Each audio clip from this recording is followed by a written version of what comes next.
Okay, Shalom Israel. Hope everybody's doing well today. Shout out Swore the Truth family. Cabo Cobb in Guatemala, the brothers and sisters in California, Georgia.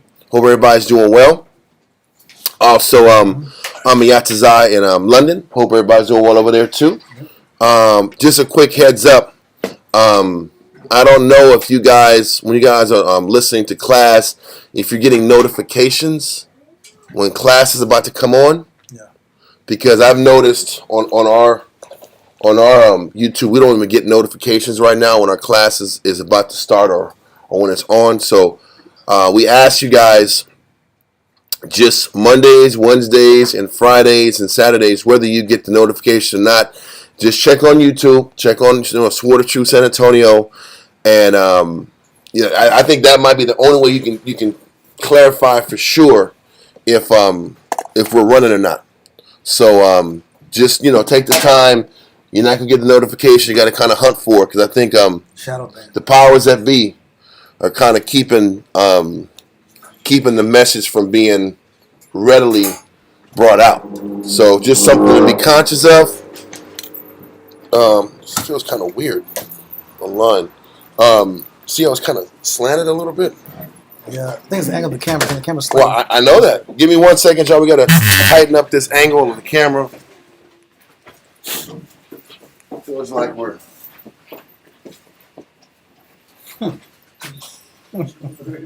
There we go. Okay, y'all, but listen, we're going to also shout out Stream of Wisdom, Houston, Quatazop. Hope y'all doing good out there in Houston. Stream of Wisdom, Rochester, New York. Zion, hope you guys doing well. And Stream of Wisdom, Norfolk, Virginia. Kazaki, hope y'all doing well out there. We're going to get rocking and rolling. We're going to send our prayers up and get started. Amaja Wapunya. Oh, I'm sorry. Amaja Wapunya. Just the priest, bro. Just us. Barak Yahweh B'Shem Yahushai. Barak Yahweh B'Shem Yahushai. Ahawah. Nathanael. Awar. Zayawam. The water. Aman. Blessed are you, Yahweh, in the name of Yahushai, that gives us the light this day. Thanks, so be it.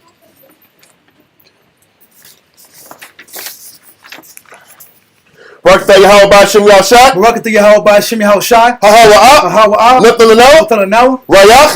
Nayachachah. The water.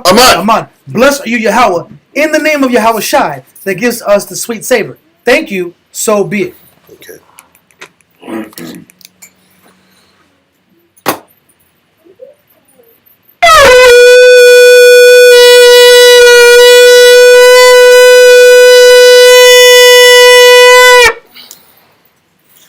Imagine Wapanya Yerushalayim. Stand and face Jerusalem.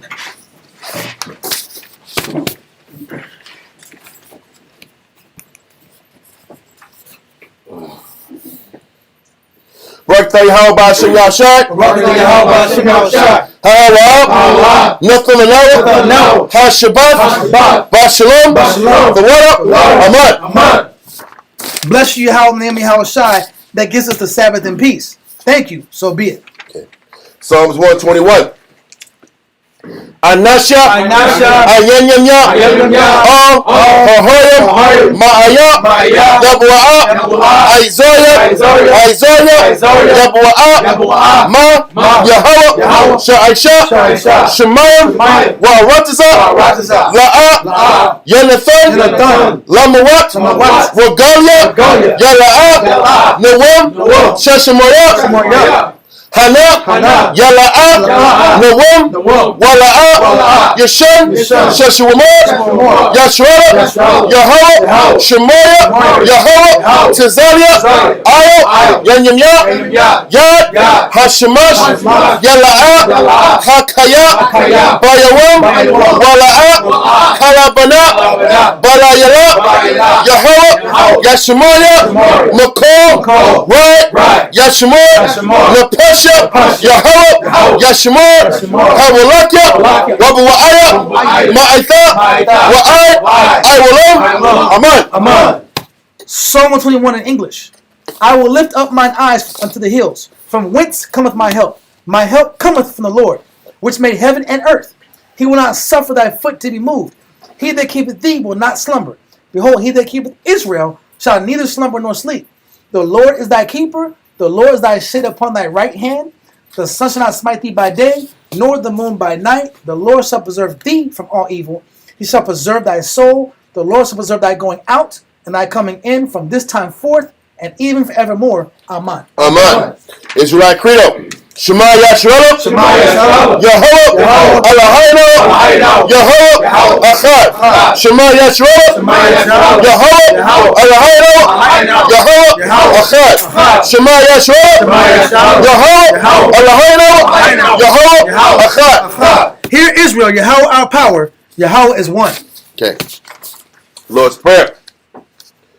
Abano, Sheba Shemayim, Kodesh, Hayah, Shemka, Yehovah, Malak Wathka, Thaba'ah, Ratazaka, Hayah, Aisha, Ba'arataza, Kawa, Hayah, Bashemayim, Netalano, Lachom, Ko, Yawam, Wasalachno, Chawbathino, Kasalachno, Chawbathino, Wala'ah, Thabia'ano, Benisarawan, Abo, Awashano, Mayan, Right, Kaya, Laka, Hamalakwa, Waha'ara, Wahatapa'ara, La'ai Waramyam.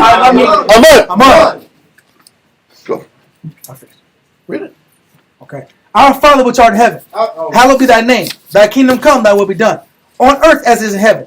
Give us this day our daily bread, and forgive us our debts, and we forgive our debtors. Lead us not into temptation, but deliver us from evil. For thine is the kingdom, and the power, and the glory, forever. Amen. Amen.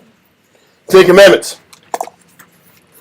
La'ayahaya, Laka, Alahaya, Achoya, Ayo, Hanya. Thou shalt have no other powers before me. Number 2. La'ah, Ta'ina, Laka, Pasol, Wala'ah, Ta'ibaya. Thou shalt not make unto thee any graven image, nor serve them. Number 3. La'ah, Falach Shem, Yehovah, Bashawa. Thou shalt not take the name of the Lord thy power in vain. Number 4. Zakar, Hayawam, Hashabat, Lakodashwa. Remember the Sabbath day to keep it holy. Number 5. Kabad, Abaka, Ya'amaka. Honor thy father and thy mother. Number 6. La'ah, Faratazah. Thou shalt not kill, murder. Number 7. La'ah, Tana'ah. Thou shalt not commit adultery. Number 8. La'ah, Tagana. Thou shalt not steal. Number 9. La'ah, Ta'ina, Shakwar. Thou shalt not bear false witness against thy neighbor. Number 10. La'ah, Ta'chamad, Ko, Asherah, La'raika. Thou shalt not covet anything which is thy neighbor's.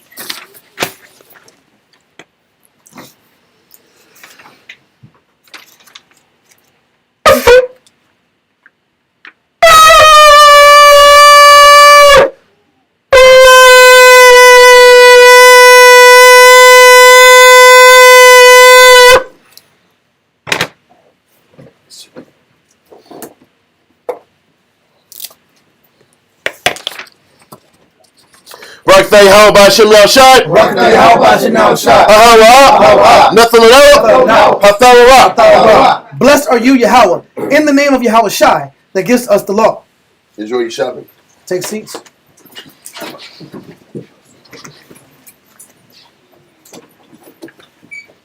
Put it back. No,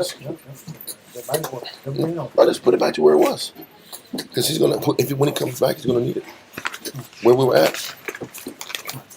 Let me see.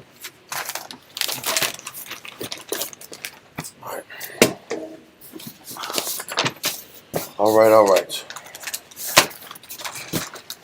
So last week we went over Daniel 2, and that, in the process of explaining that and going over a lot of geopolitical information, that kind of took us the entire day. But today we're going to go over.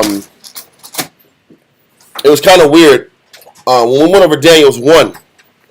I wanted to do Daniel's 1 in history of Susanna at that time, and we're going to go sequentially Daniel's 1 and then History of Susanna is a better fit before you get into Daniel's 2. Because Daniel's 2 goes into when the Most High really made it clear that the Spirit was with Daniel on a higher level when we got to Daniel's 2. When we're going to History of Susanna today, it was when he was a young prophet, and it was when he started gaining fame amongst his people. Daniel's 2 goes into when Daniel's got fame amongst the entire empire of Babylon. So if we're going to go sequentially, we're in a better spot if we go Daniel's 1, History of Susanna, then we fade into Daniel's 2, then 3 and 4, and so forth and so on. But we didn't get a chance to really go into History of Susanna after Daniel's 1, and I didn't want to take away from the potency of Daniel's 2, so I want to take the entire time to do that. So we're going to go into History of Susanna now, and then go into Daniel's 3 afterwards, if time permits. Y'all got that? That makes sense? Okay, so let's get History of Susanna, chapter 1, verse 1 through 64. Karai, let's get you started. Maybe I can actually blow this horn better today. This is horrible so far.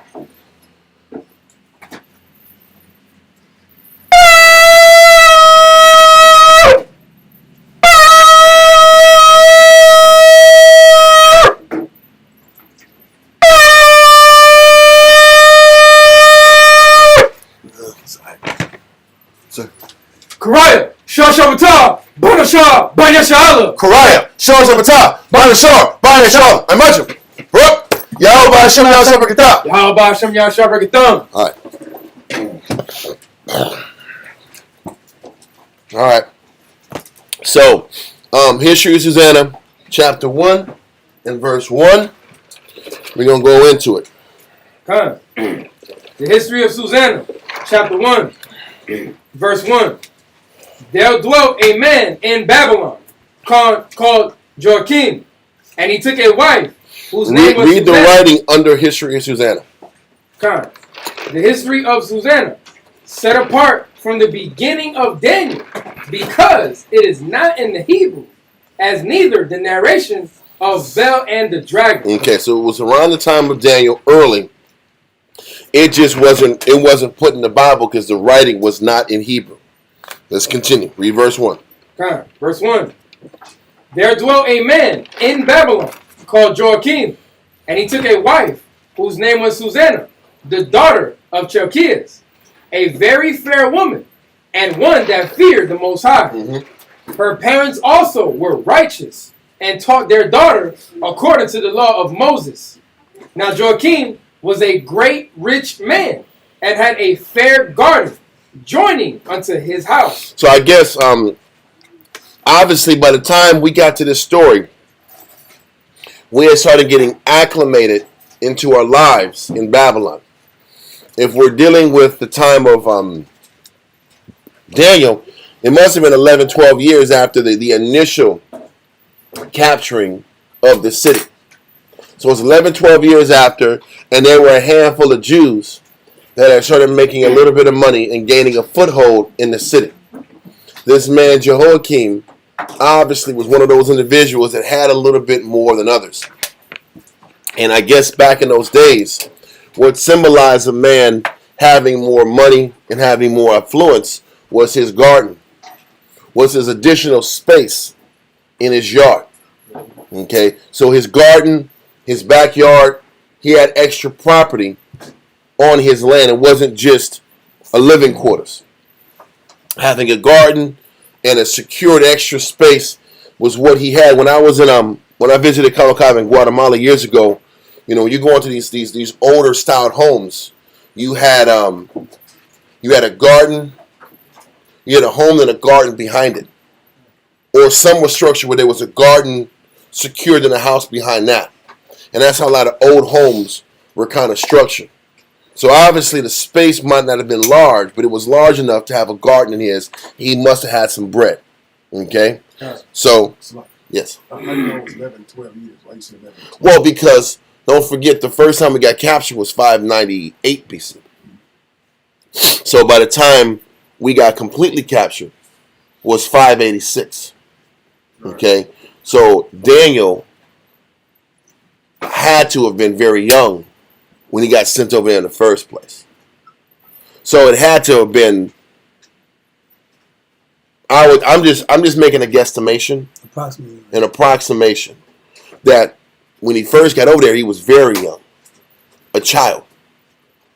By the time we got to this point, where we're dealing in Daniel's 1, Daniel's 2, he's still a young man, but he's still a man.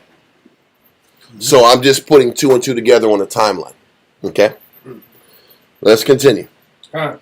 Verse 4. Because don't forget, just to make sure we're clear, Daniel got to Babylon around 598, 597. So by the time we're here and he's of age, it had to have been 586 or further down. Just kind of putting it together like that. Let's continue, sir. Verse 4. Now Joachim was a great rich man, and had a fair garden joining unto his house. And to him resorted the Jews. So a lot of Jews conducted business in this garden area. This was a place where we kept laws, we kept judgments, and we had kind of court proceedings, legal proceedings that dealt with our nation. Safe space. I guess Jehoiakim was kind enough to allow that space to be used for the administration of the Jews and their operations. Because obviously we were in a foreign country, so we didn't have legal locations of our own that we can sit back and set up in Babylon. So what's happening is this brother Jehoiakim opened up his house and his additional space so that Israelite legal business, lawful business, lawyer business can be set up on this property. Okay. Like legislation? Yes. Well, it's legislation, but it's still the law. It's still the administrating of the law, judgment. It's going to go into it, but it's judging because there are 2 judges that were stationed on this property. So they were sitting back here and dealing with the issues that were brought to them, like a judge is supposed to do. So read verse 4 again from the top. I'll make sure I don't say property that way either, man. Let's keep going now. I knew there was a reaction. Was there a well there? You held it there. I respect how you held it, but I did pick up on that. Read verse 4. Verse 4. Now Jehoiakim was a great rich man, and had a fair garden joining unto his house. And to him resorted the Jews, because he was more honorable than all others. Okay, read on. The same year were appointed 2 of the ancients of the people to be judges, such as the Most High spake of. Yep. That wickedness came from Babylon, from ancient judges, who seemed to govern the people. Read verse 5 again. Verse 5 from the top. The same year were appointed 2 of the ancients of the people to be judges, such as the Most High spake of. That wickedness came from Babylon.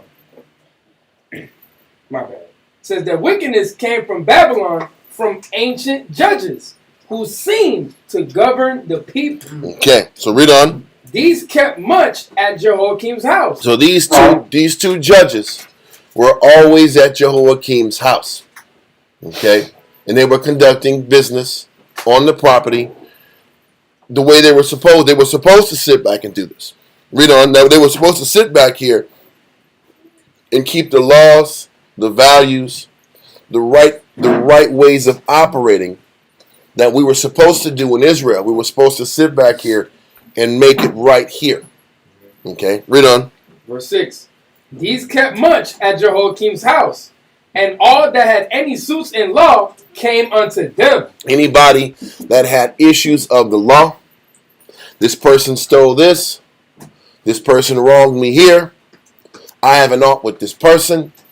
Anything that had to do with the law, to do with offenses, they were dealt with on this property. Read on. Verse 7. Now when the people departed away at noon. So I guess all the business gets done at a certain time, and the people are on about their way. Read on. Now when the people departed away at noon, Susanna went into her husband's garden to walk, and the 2 elders saw her going in every day. So what she did, now keep this in mind. She starts to chill in her garden when the business and the work was done. It isn't like she's walking here prancing around trying to get attention during the time where there was supposed to be business going on in the yard, in the garden. She wasn't sitting back here vying for attention, trying to get these men's attention. She started sitting back here and operating after the noonday, when everybody was supposed to be gone and doing their business. Yeah. Okay, so she had access to the house. It was her home. If you had business people that were at your house, living there, doing things, you stay in a room until everybody was gone, and you go relax and enjoy your day, right? So she was more than in her right to take that stance. Read on. Verse 8. And the 2 elders saw her going in every day and walking, so that their lust was inflamed toward her. All just because she was walking out? Walking. It wasn't no talking. There wasn't no flirtation and joking and back and forth banter. Yeah. She was just walking and chilling, doing her own thing, and these 2 elders were sitting back in their head. Shalom, sis. Having all kind of dirtbag thoughts in their mind. So they were like gazing. That's what gazing was made, man. There's a lot of things you're supposed to be doing. But God, they're sitting back. The point is, I was just saying that she didn't do anything wrong. She's not interacting back and forth with these people. She's not sitting back and getting caught up into these conversations and joking and flirting and it's getting in their way. These judges, after the day is gone, they're just sitting back here and just watching her operate. And they're feeding it so much that it turns into a strong desire. It's letting you know, even amongst men, that we're not even supposed to even be playing with those thoughts with women. Or engaging. Well, listen, it starts with the meditation. It starts with just constantly looking. It starts with you know you're lusting. Yep. And you now, keep looking. And you have a choice. Because that's what the model presents too. Okay, this is walking through the hallway. Now, there's a point where you can look and admire, okay, she's pretty. That's it. And there's a point where what are you going to do next? you slob it in the mouth. I would like to see her. And start getting here and getting on and but see, that going back, I'm keep looking. Yeah. Then the imagination starts You're feeding it. You're fueling it. And this is what these priests are doing, these judges are doing. They're fueling the lust. Yeah. They're fueling their desire. Every day. It's almost like they got to the point where the highlight of their day was seeing her walk in the garden. Yeah. And that's when you know you're out of pocket. And that's that stalker spirit too. Oh, my God. That's that exactly. stalker spirit too. Yes. That's that. I'm gonna sit here. Scripture says, "Add no fuel to a fire." There are people that give me that gaze on the maiden too. Yeah, the people that start to feed their conscience and start to have imaginary stories and imaginary conversations. Yep. It turns into some really negative. Because you take it beyond just shalom and then shut it off and cut it off. There's got to be a mechanism that you create Of restraint.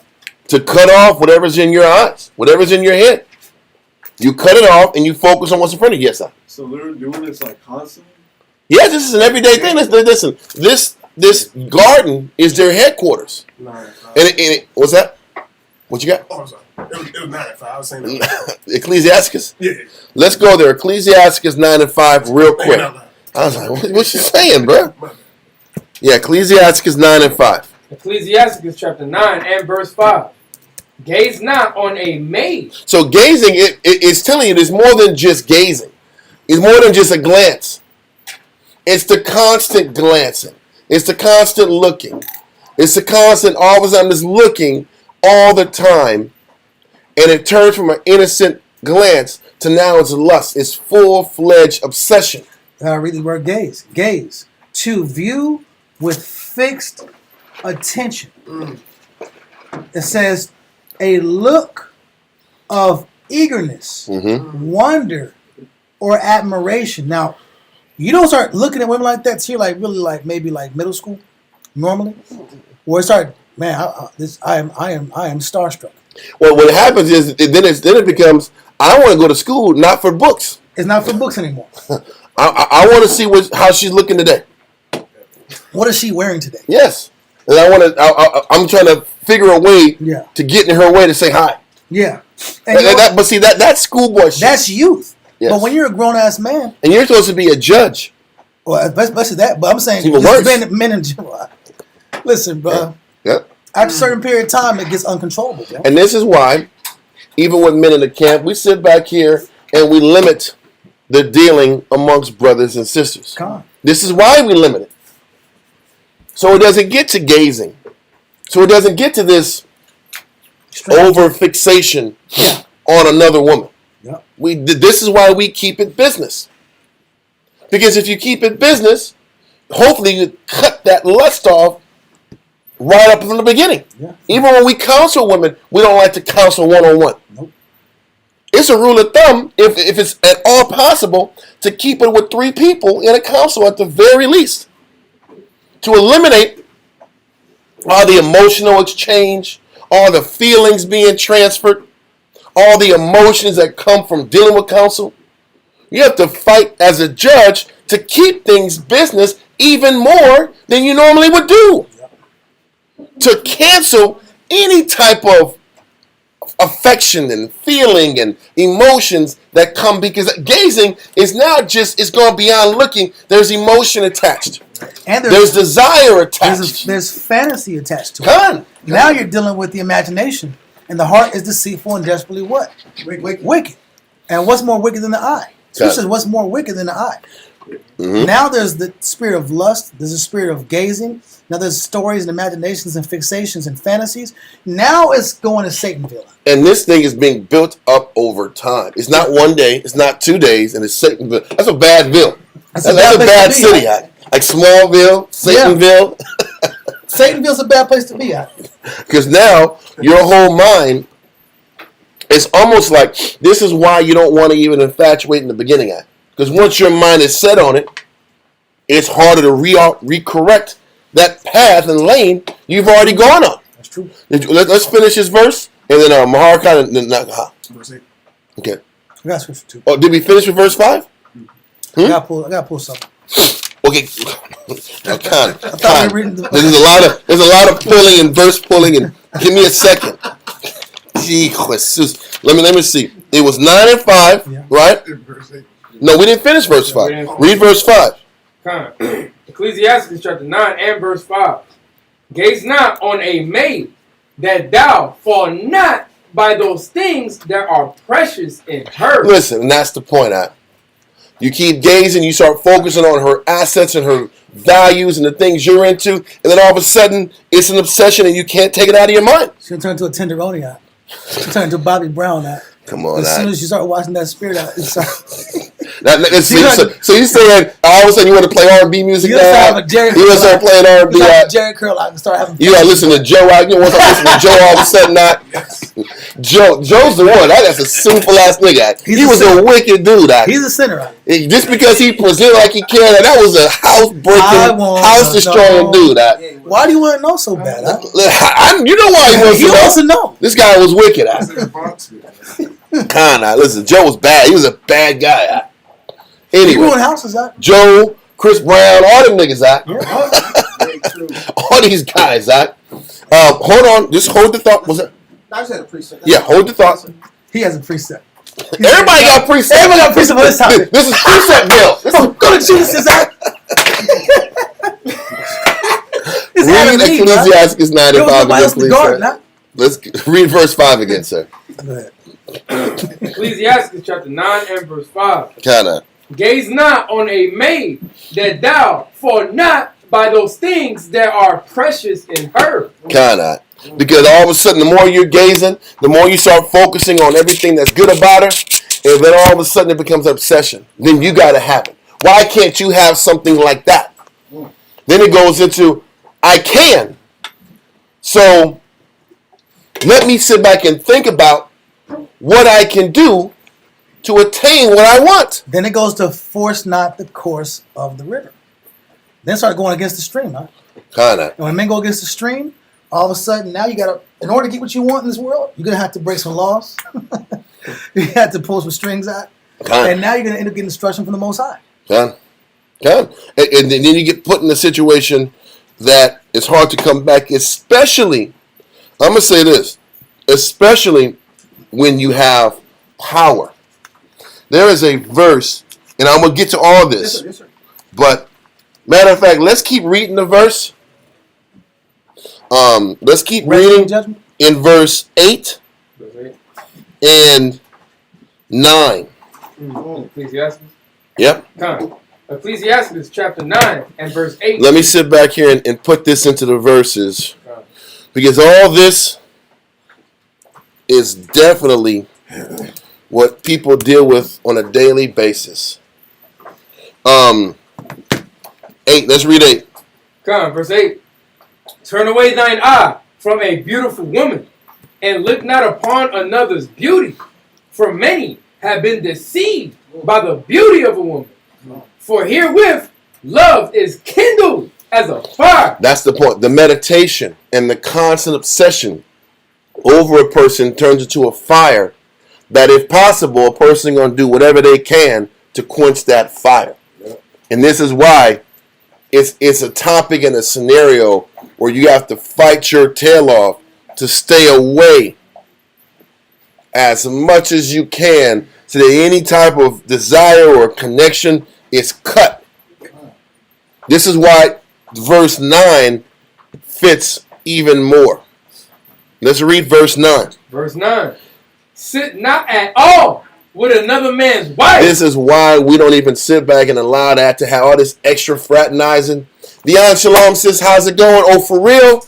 Cool. You have a great day. You take care. The kids are doing good? Awesome. Why is there any need to go any further than that? There's no other need to go any further than shalom. The kids are doing good. Little mamas is growing. This young lad is becoming a strapping young lad. Once we get past that, bro, everything else can eventually go left. Is it necessarily going to happen? No. But if you don't take the precaution that things can go left, then things go left. Then emotions start getting built. Then fantasies kick in. Then all of a sudden you're thinking like, damn, what's that dude at? Then you call Thomas out. Oh, yeah. Then you call Thomas and you think about what could have happened, what could have been. Yeah. I could have been in this place if this and this situation would have went different. Mm-hmm. Then you go into what should have happened, what should have been mine. I had an opportunity to think this didn't go a certain way. And all of a sudden you're getting emotional and you're thinking and you're plotting. Then you're angry. Then you're waiting for a chance. Then all of a sudden her and the brother are arguing and are fighting. And then you're counseling with this person. And then all of a sudden things go left. Especially for brothers that are in positions of leadership and power. You have to be even that much more aware of your effect and how your position can get in the way of truly helping somebody. I got to get this verse. Damn it. Okay. Go to Ecclesiastes in the Apocrypha 10 and 21. We're going to go back to verse 9. 10 and 21. Yes. Come. Ecclesiastes chapter 10 and verse 21. The fear of the Most High goeth before the obtaining of authority. This is how it should be. This is why before the Most High gives you position, He puts you in a position to learn how to fear the Lord first. If you don't learn how to fear the Lord, when you obtain authority, then all of a sudden, you can do a lot of damage. You're going to destroy with that authority through ignorance. You can destroy.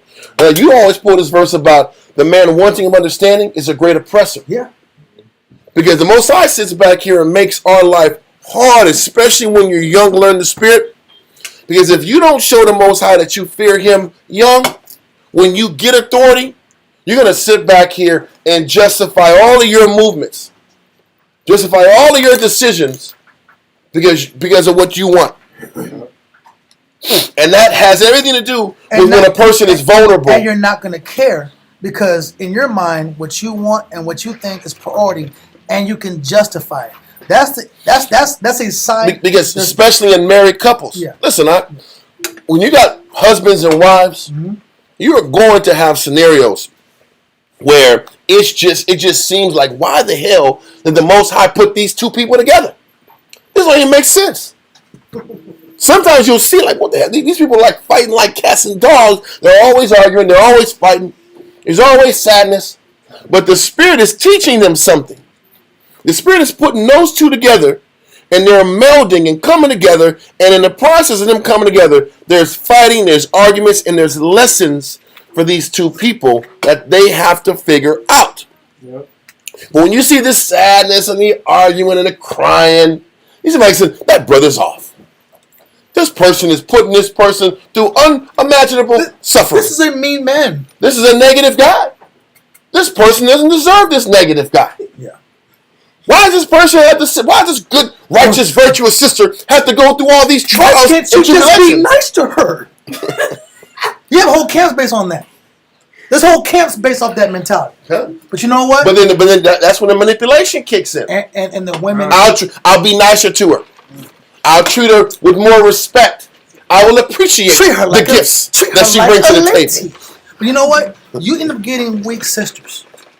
You get weak sisters that can't handle when real camp pressure happens. Because listen, right now we're in easy camp time, bro. The camp has been, this car has been a star. It's so easy to be the truth past 5 years, It's the easiest it's ever been, I have no quitting thoughts, I say every day, I don't know if I'm going to make it, I don't know. I'm not sure if I can keep going. How many years can I keep doing this? I'm losing everything. The past 5 years the camp's been growing, gaining, getting more fruit, getting more students. We go through ups and downs, but it's just minor inconveniences. If you train your rib that way, where everything's about just minor inconvenience, when she goes through ups and downs in life, y'all's house is done. But all that's true. But not forgetting that the Most High has that husband and wife. They're both inconvenienced. Yeah. And they both have, there's an aspect. The Most High brings two people together. Mm-hmm. What the Most High brings together, let no man put asunder. That's true. There's lessons that each person has to learn that the other person is going to show them. Mm-hmm. Why do I got to get in the way of what the Most High brought together? Just because I might be more compatible in one or two things doesn't mean that that's what the Most High wants for that woman and for that brother. Yep. So me interjecting myself into a situation like that is pure wickedness. Like a wolf. Like Joe. And it is a wolf, especially people in positions of power. That's what the Most High said. If you don't have a fear of the Lord, you shouldn't obtain authority. But there's a lot of people that create their own authority and put themselves in positions. And then they take advantage of, Scripture says, silly women laden with lust. Laden with sin. Give me that. Give me that verse. It's in Timothy, I think. Yeah. Because it talks about people that misuse authority take advantage of vulnerable people. 2 Timothy 3 and 6. And it's easy to do. Yep. Because, believe it or not, people understand that men be looking for unstable women. Oh, predatory spirit. 2 and what? 3 and 6, sir. Okay. Listen, really, verse 5 kind of is a good transition. Preceding. Transition, or transition. You said it was Timothy. I'm sorry. Let me just get it real quick. 2 Timothy 3 and 6. You understand is in the spirit of being predatory nature, the nature of a predatory person, they're not looking for the harder battle. They're looking for the easiest battle. Yeah. So, if it's about being predatory in the arena of women, you're looking for the most mentally unstable spirit to manipulate. That's the game. Come. So this is why you have to have priests, protection, order, structure. There has to be counsel. And the person that is in charge of counseling has to be conscious and afraid of getting in the way of what the Most High's got a person going through, or a family going through, or a husband and wife going through. Because when things are hard, the nature of people is to go to what's more comfortable, what's more soothing. Yep. And this is why, when you're in authority, you got to be, listen, man, I got to push you back to your battle. If I start sitting back here and fueling how you're being done wrong too much, and sentiment, and I'm sitting back here overly conscious of the suffering you're going through, and all of a sudden, the natural inclination next is let me sit back and relieve your suffering. And change this. Let me put myself in a situation to take you away from your battle. Now I'm this knight in shining armor. Now I get my ego boosted because I'm the one that you count on White knight. to sit back here and alleviate you from this big bad wolf over here. Yeah. But in actuality, you're the wolf. Right. You're the damn negative person. What you should be focusing your mind on is pulling that husband to the side and trying to get his head right. Get him right. Yep. So that this union stays stable. And if she leaves, let her leave. Let her figure it out. But when you start interjecting yourself and getting in the way, then all of a sudden the whole bond of the body starts to get fractured. Hell, because even if two parties are sitting back here and they need to sit back here and step away from each other for a period of time, because scripturally that's lawful too. Yep. Then let them stay away until they can sit back here and reconciliate and reconcile themselves. Mm-hmm. But you gotta stay the hell away. But when you see men sitting back here doing these one-on-one counsels, I'm on the phone at night with a sister. What are you doing? Out the spirit. Why are you on the phone with a sister at 12 at night? What are you doing? Ain't nothing good. Like they say in a sports arena, there's nothing good with being at the club or being up at night at 2 o'clock in the morning. Ain't nothing good gonna happen. Because that's when niggas get arrested. Normally that's the off season. And that's when niggas is getting arrested. They're getting in fights. Yeah. But it's no good. You on the phone with a sister in the truth at 1 a.m. counseling for an hour? What are you doing? And you go out of your bed and you go downstairs to talk. What are you talking at 1 a.m. for? That's nothing but negative kind of slides in at that time, huh? Now the lust kicks in. So it's so important to understand the boundaries and keeping things. It might even come off robotic. It's best to keep things robotic. Why sit back here and start adding on the charisma? Now I'm the jokey guy and I'm laughing. That's why when I see brothers sitting back here and I'm joking and laughing around sisters. And why? What are you trying to do? Why you got to be the jokey guy for this? Is just to make them laugh? Why are you trying to make them laugh? Just keep things professional and respectful. Anything else turns left. Are we going to be honest? So, read 2 Timothy 3, verse 5 and 6. 2 Timothy chapter 3 and verse 5. Chapter 3 talks about in the last days, people are going to operate this way. Yep. Read on. Verse 5. Having a form of godliness. Israelite presentation, fringes. Hey, I'm a Shalom. friend. Hey, I'm a friend to the sisters. If you guys need anything, call me. I'm a friend. Read on. This is why it's better to set up having sisters counsel with sisters about their problems. That's how it should be. Now, if it gets beyond their scope, then bring it to a situation where it's elders and maybe another sister here so that things are done in a respectful, orderly way. It's better that sisters vent with sisters and then the information comes up to the head. Then the information is disseminated back to the sisters to teach and work with themselves. It's better to do it that way than for me to keep hearing a sister crying. And they keep hearing that I'm giving her soothing words and making her feel good. And now she's more comfortable talking to me than her own husband. You don't want that crap. That's garbage. Because that happens too. That has happened. That has happened. I ain't going to go any deeper. But that has happened. Why are you sitting back here and injecting yourself as an additional male figure in this woman's life? Why do I even want to be another male figure in this woman? Why do I want to be a person that she thinks about to call to when she needs help? The only male she should be focusing on is her husband. Am I right or wrong? But that's how it starts. Initially, it was my husband that I go to. Now I can't talk to him, so I got to vent to this other man. That's one step away from having sex. And you know it. If I'm confiding in this man, then it's a hop, skip, and a jump to the bedroom. That's transference. And that's the truth. And this is why you keep that cut. You keep that separated. You know what, sis? Cool. Talk to this sister real quick. And I'll filter through her what you need to hear.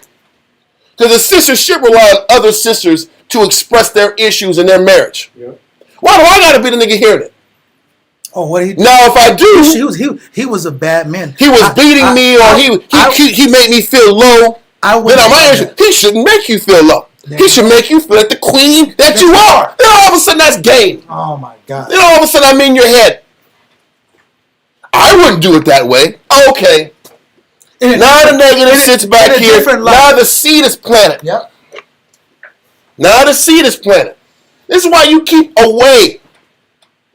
It's why we step away. Now, if it's a real issue and it's a requested counsel, then let's do it. Let it be a couple generals and an elder sister, and everybody knows there's no funny business going around. That's how you keep shit right. But brothers got comfortable. People felt that, because the crazy thing is, this is where the Most High be checking our intentions. Do you counsel to help people, or do you counsel for your ego to get boosted? For you.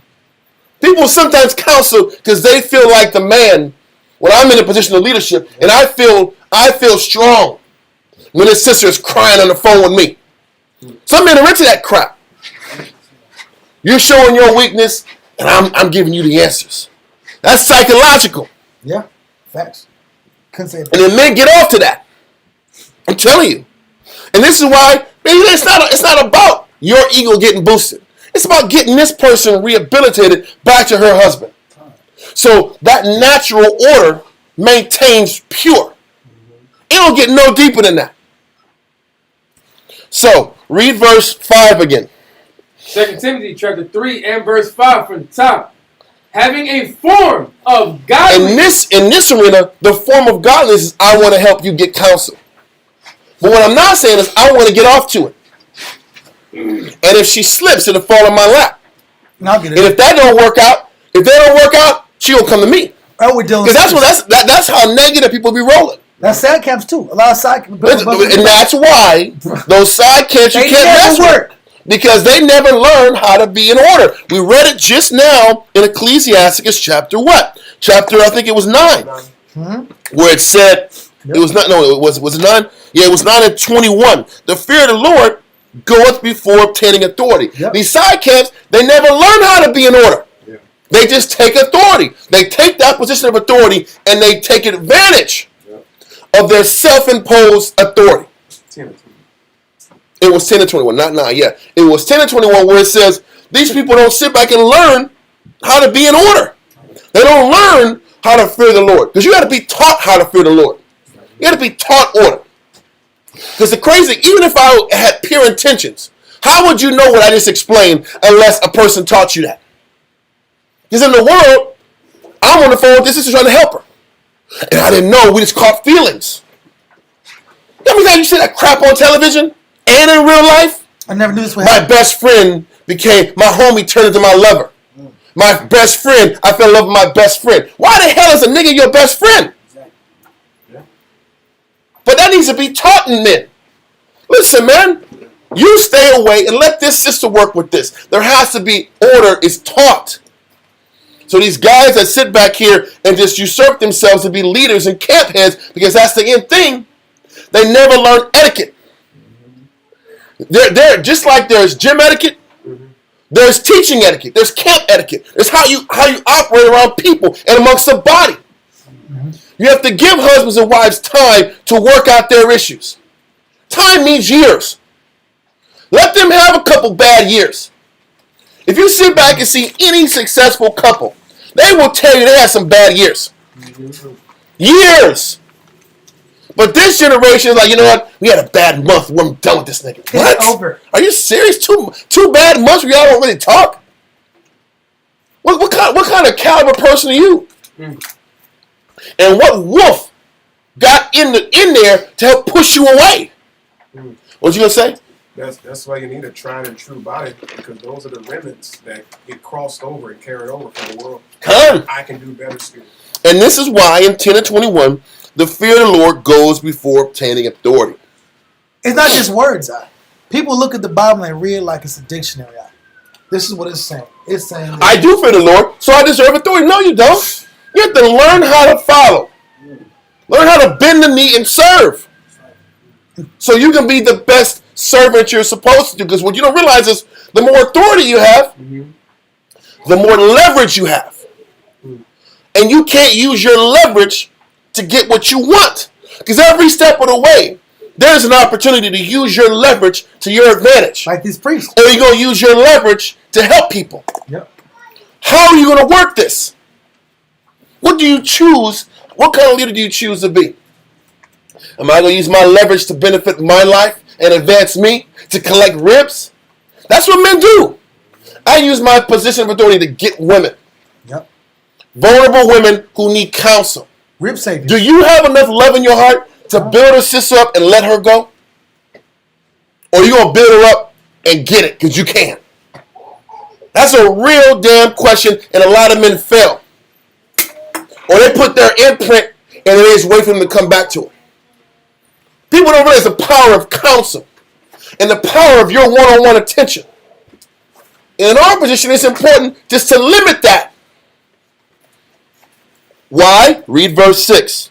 Come, verse 6. Matter of fact, read verse 5 and 6. Come. Having a form of godliness, but denying the power thereof. A person denies the power by pushing their power.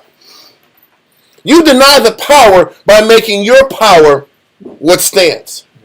Versus conceding to the power of the Most High. Read on. From such, turn away. Stay away from people that make it about them and their authority and their leverage and their power and revolving people to them. When people are saying that, you know what? Y'all better get in line and lock into me or you ain't making the kingdom. There's a problem there. It's over. That's a red flag. That's a ruby red flag. That's a crimson. That's crimson. That's dirty red. I don't whatever. However red you want to describe it, get away from them niggas. Hey, when you sit back here and people are sitting back and say, this man is like reincarnation of Paul. Whoa. People say that about certain groups out there. This man is the reincarnation of Paul. And you don't say nothing about it. You don't say that's a lie. You don't say anything to say that's a wrong statement. You just say, well, they said it. I didn't say it. Why don't you sit back here and publicly denounce it? Because I like it. I like it. I'm not saying. They say. And then they got a picture of this guy on a crown, like he's some boss, like he's a boss or something. That I have seen that one online, and y'all probably have too. They use that scripture, let another man preach. Oh yeah, that's cap. Yeah.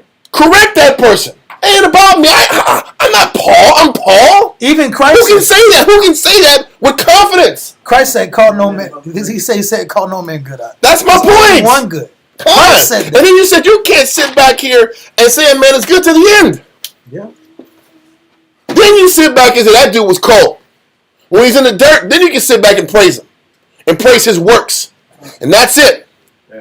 When I'm living, as what Moses said, call no man master. Yeah. Anyway, turn away from them cats. Yeah. Listen, let's keep going. People love that. People want that. But God says, and this and those are the ones who, when they get used, I got used. Well, why'd you get used? Because you wanted the king. You wanted a king, and when the king did king shit, you got mad. Oh, I can't believe it happened to me. I'm not a Jew no more. Yeah. But you wanted the king. But I was going to say this. But that's that Baptist church mentality that is in Israelites. Because we know in church, there's a lot of man worshiping going on in church. Mm-hmm. Pastor Jenkins, Pastor Jackson, Pastor Jakes, bro. Pastor Jakes. Listen, and you look up. Power bottom Jakes out. Yeah, he's getting powerful. not the powerful one either. Let's keep going. But listen, we love to worship the priest and the teacher more than Christ and the Most High. That's out of order. And loving the order and the respect that you have to live off of to be justified. Yep. But let's read verse 6. Verse 6. It says, for of this sort, these type of men, read on, are they which creep into houses. How do I creep into your house? Am I breaking the door down to get into your house? Nope. Am I going through a window? Nope. I'm going through I see a weakness in your household. I see a weakness in your family. I see a weakness in your marriage. And I'm going to sit back here and spot the weakness in your marriage and exploit it. Yeah. And that's how I get into your house. I inject myself into your home. And I provide that I'm the solution. Words. I'm the solution versus let the word get you guys to work on your issues. Yeah. In the spirit. Because once again, when you're dealing with a husband and wife's issues, a husband got his fault in it, and a wife got her fault in it. It's both. Can you get both of these parties to work on their issues and focus on cleaning up the things in themselves and remove yourself as far away from it as you possibly can? That's how you're supposed to do. But these negative people that are about usurping their power, they get in these people's houses. Because they have weak egos. Let's not forget. Yes. There's a reason why I'm usurping in people's houses. There's a reason why I'm offering myself. It's because I want to feel. Narcissistic supply. I need to feel some type of way about myself. Yes. And so because I don't feel a certain way about myself, I need to use people's situations and lives as ammunition to build me up. So whether I'm built up in my ego or I get a prize out the end. Yeah. I'm getting something out the deal. Either with my ego or with my flesh and my ego. And that's why being a true priest is about enjoying the fact that you have a thankless job. Or what the scripture says, we are profitable servants. Unprofitable service, yes. Not for profit, unprofit. You said it fast, that's why I repeated it. I'm glad you said that. Unprofitable. Yeah. We are unprofitable servants. I get nothing out the deal. If I get anything out the deal, it's going to come from left field or from the Most High. It's going to come from somewhere that I can't see. Versus that person directly give me a benefit because I did a favor for a favor. Now we're dealing with bribes. Yep. Let's not go on that. We'll keep going. You know why I said that. Read verse 6. Verse 6. For of this sort are they which creep into houses and lead captive silly women. Silly. Read on. Laden with sin. Laden with sin. Laden with sin. But you know what you do? The way you sit back and most men do? They don't get that woman to focus on her sins and what she has to change. You know what a negative guy does? It fuels her being a victim. Yeah. She's laden with sin, but I'm not going to focus on her sin. I'm not going to focus on what she has to do to be accountable to serve her husband. I'm going to pump into her head how she's been done wrong and how she needs to be loved and respected more. So now we're bonding in the flesh. I'm fueling your sin. I'm justifying the position you choose to take. And the more I fuel your sin, now we connect. Because I can bond with somebody over a shared sin. Over me winking at what you know you need to fix. When you start telling people what they got to do and they got to change, all of a sudden they're doing this. I don't like you. I don't know about that. I don't want to hear that. Now you keep telling me how I'm off. Now all of a sudden I'm not into this guy anymore. Good day.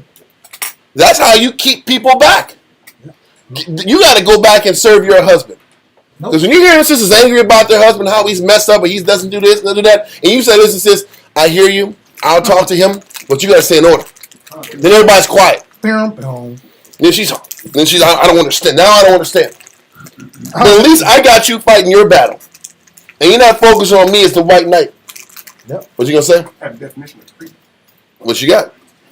Creep. TLC creep out? Yes, that's what they were talking about. Creep. Definition number 7 in 1828. It says to move or behave with servility. Servility means an excessive willingness to serve. And that's what men do. I'm going to do and say everything I got to say to make you feel good. You need me help? Listen, I'm going to make you feel good. I'm going to sit back here and say what I got to say so that you feel good about locking into me and detaching yourself from your husband. Because the funny thing is, when you have a husband and wife, half the time, the man sees exactly what she got to fix, but the man just don't see what he got to fix. Yep. And he don't see how his actions Are fueling her negative. But it ain't like what he's seeing is off. Because men are, listen, and the woman too. Woman will see everything that man is off in, but she don't want to see how she has to be blameless first. It goes both ways. But when I'm sitting back here and fueling this person's pride, I'm taking the side of this woman to get what I want from her. I'm fueling that in her. That's strategic. It's all strategic. Out of my need to want to be dependent on. Yeah. And for the need of having an alliance. Yep. I'm going to give you what you want, and that's where the bride kicks in. I'm a fuel and give you what you want as long as you give me what I want. Favor for a favor. Now, initially, it's psychological favor. I feel like a man. Yep. I'm counseling you. Brothers take more time counseling with women than the men. Them brothers. That's the truth. I'm on the phone with women. What I got to deal with the actual camp problems and the men's problems. Now, actually, know there's a problem. The men, they'll figure it out. They'll figure it out. The Spirit gonna teach them. Yeah. Shit, man. Anyway, so read verse 6 again. Let's watch Antoine Johnson. Is that show Antoine? I don't know what that is. Antoine Johnson. This is a movie. Antoine Fisher? Yeah, just watch. That's what it is. Let's watch Antoine Fisher, brother. Black man grows up and develops. If you watch Antoine Fisher, you'll get it out. Let's read that. That was actually funny because that was kind of like that. But read that. 2 Timothy chapter 3 and verse 6. For of this sort are they which creep into houses and lead captive silly women. Lead captive. Mm-hmm. Captive. I'm leading you into your spiritual captivity. I'm fueling, because a person is spiritually captive when they never see that they're the problem. Of course. When I'm not pushed towards acknowledging that I'm the problem, then I'm captive in my lust. I can never come out of my problem. My problem never gets fixed. And I never get you to see it's you. And that's what that person that's utilizing power the wrong way does. I'm not going to get you to see it's you. I'm going to get you to see that it ain't you, it's the other person, so I can eventually get what I want. Read on. And lead captive silly women laden with sin. I want women to have multiple problems. I'm not going to get you to focus on that. I'm going to give you a dream, like pimps do. Yep. I'm going to give you a dream. A vision. So you don't got to focus on what's inside of you, but I can keep getting what I want out the deal. That's what men do to string along women in the pimp game. Yeah. Read on. Come.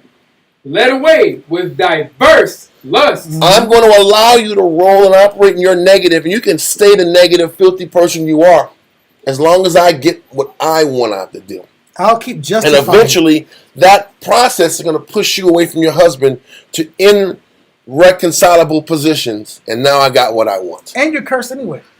Because even the fact that, even if you're pushing the person away from their husband, you're doing a great disservice To that family. to that household. You're ruining lives. You're And ruining those children. children's lives. You're ruining what the Most High said, I want to happen. I want this husband and wife to work on their issues and come together. Yep. Anyway. Yeah, pull the scripture right here. Yep. 2 Peter 2:19. 2 Peter chapter 2 and verse 19. Come. 2 Peter chapter 2 and verse 19. Because this is the spiritual process of a person being put in spiritual slavery. Read. Come. 2 Peter chapter 2 and verse 19. Uh-huh. While they promised them liberty. They promised them liberty. Every time you get a message that takes you off the hook and promises you liberty and more freedom and more advantages and less restrictions, read. They themselves are the servants of corruption. You're really a servant of corruption. Yep. You are a minister of a corruptive spirit, breaking down a person's household and diminishing and deteriorating their vision of the Bible. Because now it's about you and not the scriptures. Read. Come. It says, for of whom a man is overcome. And a man's overcome by his own insatiable lust and desire in his head to be right. Because every man's pure in his own eyes. And if every man's pure in his own eyes, and the woman's the weaker vessel, every woman is pure in her own eyes too. Yep. Even more. Read. Come. For of whom a man is overcome. Read. Of the same is he brought into bondage. And this is on the war's point. And the same he is brought, or she is brought to bondage. When you hear that feel-good message and that woman that art loosed message, cool. You can be free. You can be loosed. You're off the hook. You're not the problem. You have nothing to change. And you're hearing a soft, sweet voice. And this man and has some to do bass, all the adjustment. Yep. and someone's protecting you. That's not your hedge. Man, you're going into bondage. And you may lose your salvation. Because the righteous shall scarcely make it. You're not looking at the end process. The scripture says the righteous shall scarcely be saved. if you're putting yourself in this position and the righteous shall scarcely be saved, you are forfeiting your protection from Christ. Yeah, because you're not giving the students their protection. Exactly. Their spiritual protection. What the most they're going to defend you when you're leading people to their death? So let's go back to Ecclesiastes 9:9 real quick, and we'll go back on our topic. Ecclesiastes chapter 9 and verse 9. Now, the first verse was 9:7, where it says, 9:5, where it says, gaze not upon another man's, upon a maid. God. That constant gazing, that constant obsession ends up leading you the wrong direction. Read verse 9. Ecclesiastes. I can't stop thinking about you. I'm hoping You call can't my stop phone. thinking as you keep looking at her. Yeah. Why don't you leave? If your lust is turned up like that, then after 12 o'clock, get the hell out of Better here. fucking go, bro. Just go, bro. Fuck out of here. Go get some Wendy's, bro. Go tell do yourself. something, Ike. Go get some Babylonian Wendy's, Ike. Go call Elder. Some Babylonian canes, Ike. Exactly. Do whatever you got to do, bro, Get at the some open canes, markets. Get you a meal and go Get some home, bro. meats. As I said, Babylonian canes, Ike. Go to Babylonian canes and get out of there, Ike. Why you got to keep staying there at afternoon? Anyway, I'm sorry. I'm being stupid, Ike. Let's keep reading verse 9. Ecclesiastes. Do you want any ale with that? Go ahead. God, Ike. Ecclesiastes chapter 9 and verse 9. Uh-huh. Sit not at all with another man's wife, nor sit down with her in thine arms. No consoling, Ike. All this extra consoling, extra I understand. That gets you in trouble. Turning to Joe. Now you're fueling her flesh. Her husband should be consoling her. Read on. He doesn't understand. Well, But then, you understand. then we'll teach the brother to learn how to understand. Just listen, because you'll just be like, that brother understands me. Oh, no. I'm getting out of that shit. That's the game. That brother understands me? No. Your husband will understand that's you. wicked. He understands you better than me. And for young brothers, I'm getting out of that. Because I'm telling you, when you're hearing that shit, those are red flags for a man. Yep. I gotta keep this righteous. I gotta keep this spiritual as hell out. Yep. I don't want to play this I understand you more than your own husband does. Yep. And that's wicked wife game when they're Jake. Because sometimes we counsel Jake, entertain Jake, try to recruit Jake, and all they want to do is complain about their husband. That's all they want to do. Because they want you to say, you know what? Now I'm Mr. Cleanup Man. I'm gonna come through and clean up what this nigga didn't do. There goes that Joe spirit. I'm gonna love you more than he can love you. That's that spirit of Joe, right?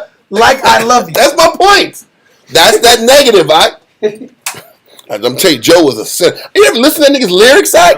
He's the devil. Like, this guy is really negative, right? I'm telling you. Listen, the song was great. Love you like. Well, that was Jay. That was Jagged Edge. They were weak too. But I'm talking about Joe act. Listen to that Joe music act. It's the whole era. It's the whole era. It was Jodeci. It was all these dudes. Tell me what I gotta do to please you. Yes. Ooh, yeah. Exactly. That's all lust. I know it is, but it's that subtle lust. And I'm smiling. I'm trying to help you lust. I'm smiling. Yeah. So for young men, young counselors, officers who 50 and up. Yeah. When brothers are dealing with that, listen. When you get women complaining about their husbands, you gotta tell them, listen, you gotta bring that to Christ. Yep. And matter of fact, we have a school right here, and bring your family, bring your husband.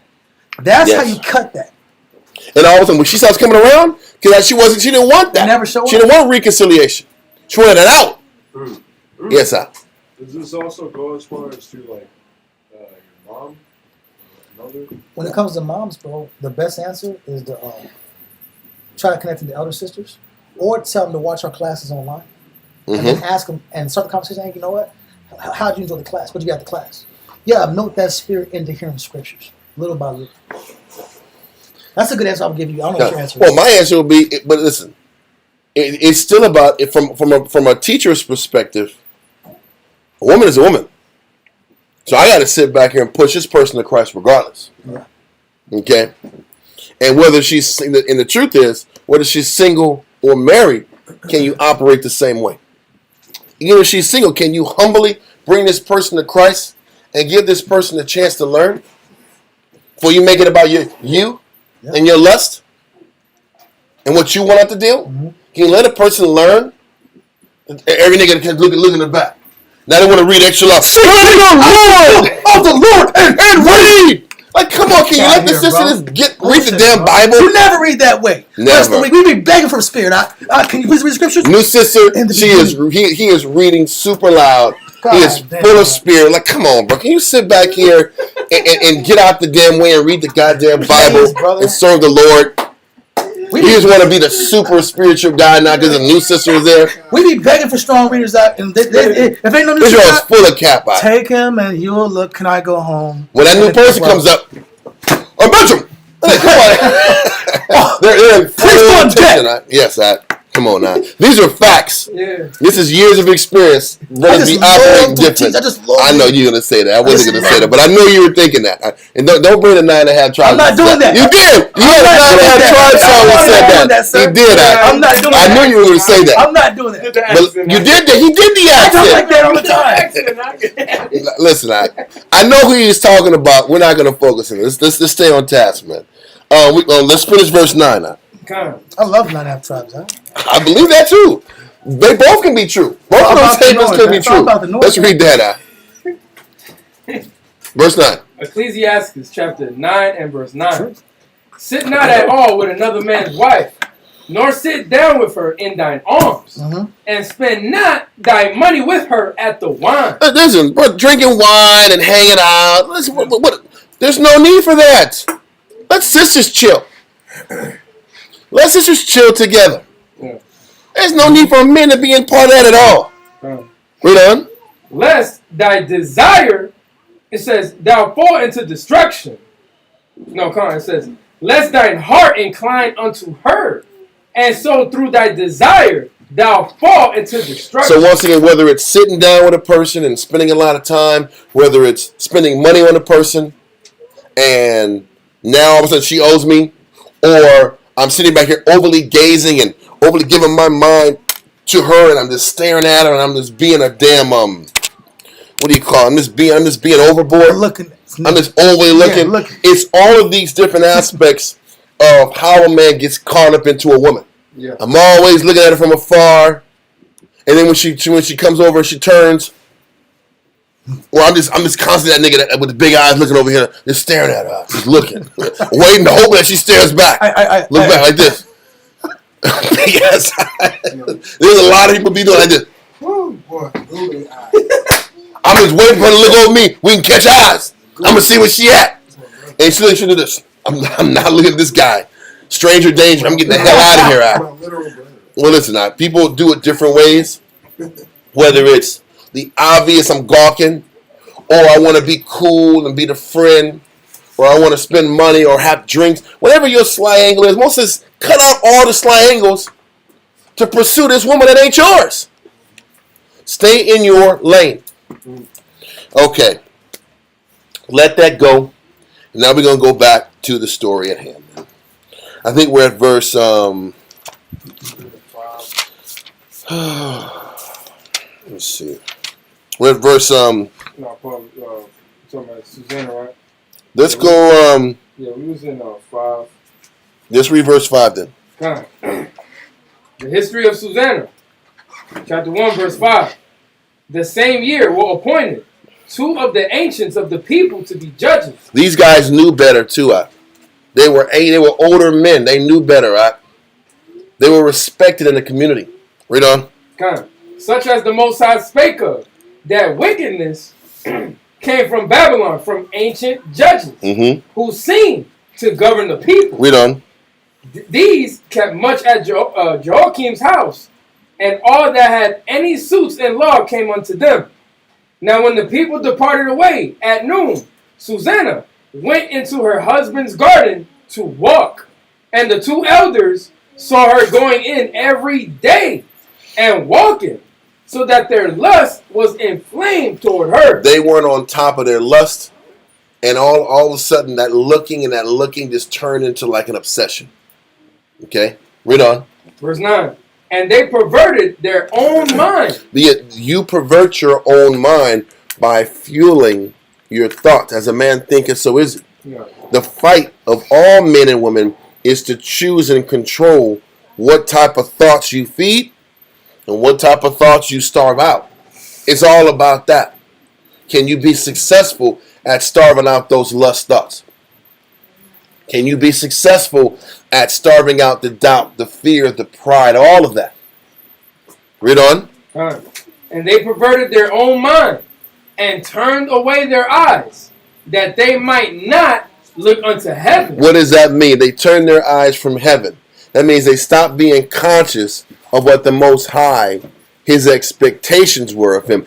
Ecclesiasticus 43, if I'm not mistaken. Ecclesiasticus 43. I think it's 43. I could be wrong. No, matter of fact, it is where it says the Most High's eyes are 10,000 times brighter than the sun.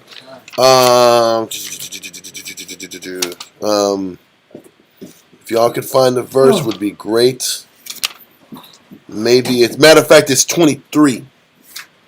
And read 23 and 18 and 19. Ecclesiasticus chapter 23 and verse 18. A man that breaketh wedlock, saying thus in his heart, who seeth me? I am compassed about with darkness. When it says breaketh wedlock, that man in position of power breaks the marriage wedlock between a woman and another man. Wow. And he's like, nobody sees me. This is where the Most High was saying in here, Susanna, these men turn their eyes that they might not look into heaven. They stopped being conscious. The Most High was looking at them. And they stopped thinking about the effect and the ramifications of their actions. So read verse 18 again. Ecclesiastes chapter 23 and verse 18. A man that breaketh wedlock, saying thus in his heart, who seeth me? I am compassed about with darkness. All it is this garden, and this bad gal in this garden, and this other cat. Is what you're gonna read. They didn't fuel their lust together yet. One guy was in his lust, and another guy was in his lust, but they kept it quiet. Solo. Everybody was quiet about that lust until later on they kind of realized, oh, we both fiend it. But he's like, this person that's breaking wedlock or was attempting to break wedlock, the first thing is they stop thinking about the Most High and the ramification of their actions, or they don't care. Read on. The walls cover me, and nobody seeth me. I'm in this garden. I can cover up this issue. Because this is what you're going to read about, how they cover up, how their plan was to cover up this scenario. And they had an idea of how they're going to cover up the issue before they even approached her. Read on. It says, what need I to fear? The Most High will not remember my sins. Read on. Such a man only feareth the eyes of men. And these wise men only feared the eyes of men. So they made sure there was no physical evidence and there was no witnesses. If you eliminate the witnesses, you can't judge me. You can't hit me. And that's how people roll back in the day too. Olden times and present times. There's no proof. You can't prove it. Nobody was there. So I'm going to sit back and play the you can't prove it game. Read on. And says, and knoweth not that the eyes of the Most High are 10,000 times brighter than the sun, beholding all the ways of men and considering the most secret parts. What he's showing us, these leaders back in the day did a lot of atrocities that nobody could prove. So they was constantly getting what they wanted because of the shroud of darkness. But the Most High saw everybody's works. His eyes are 10,000 times brighter than the sun. Whatever you might have planned out, however perfect the plan was, the Most High still saw it. And that's how we have to always operate to help keep us on the up and up and keep us honest. Read on.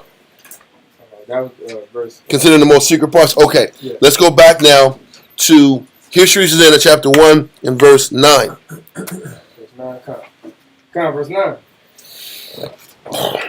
It says, and they perverted their own mind and turned away their eyes, that they might not look unto heaven, nor remember just judgments. Okay. And albeit they both were wounded with her love. Listen, how much infatuation had to have taken place from the sit back and just make it all in play out. They were wounded with it. They were obsessed by this time, huh? And it wasn't like this sister was on their face, but she was just doing her thing every day.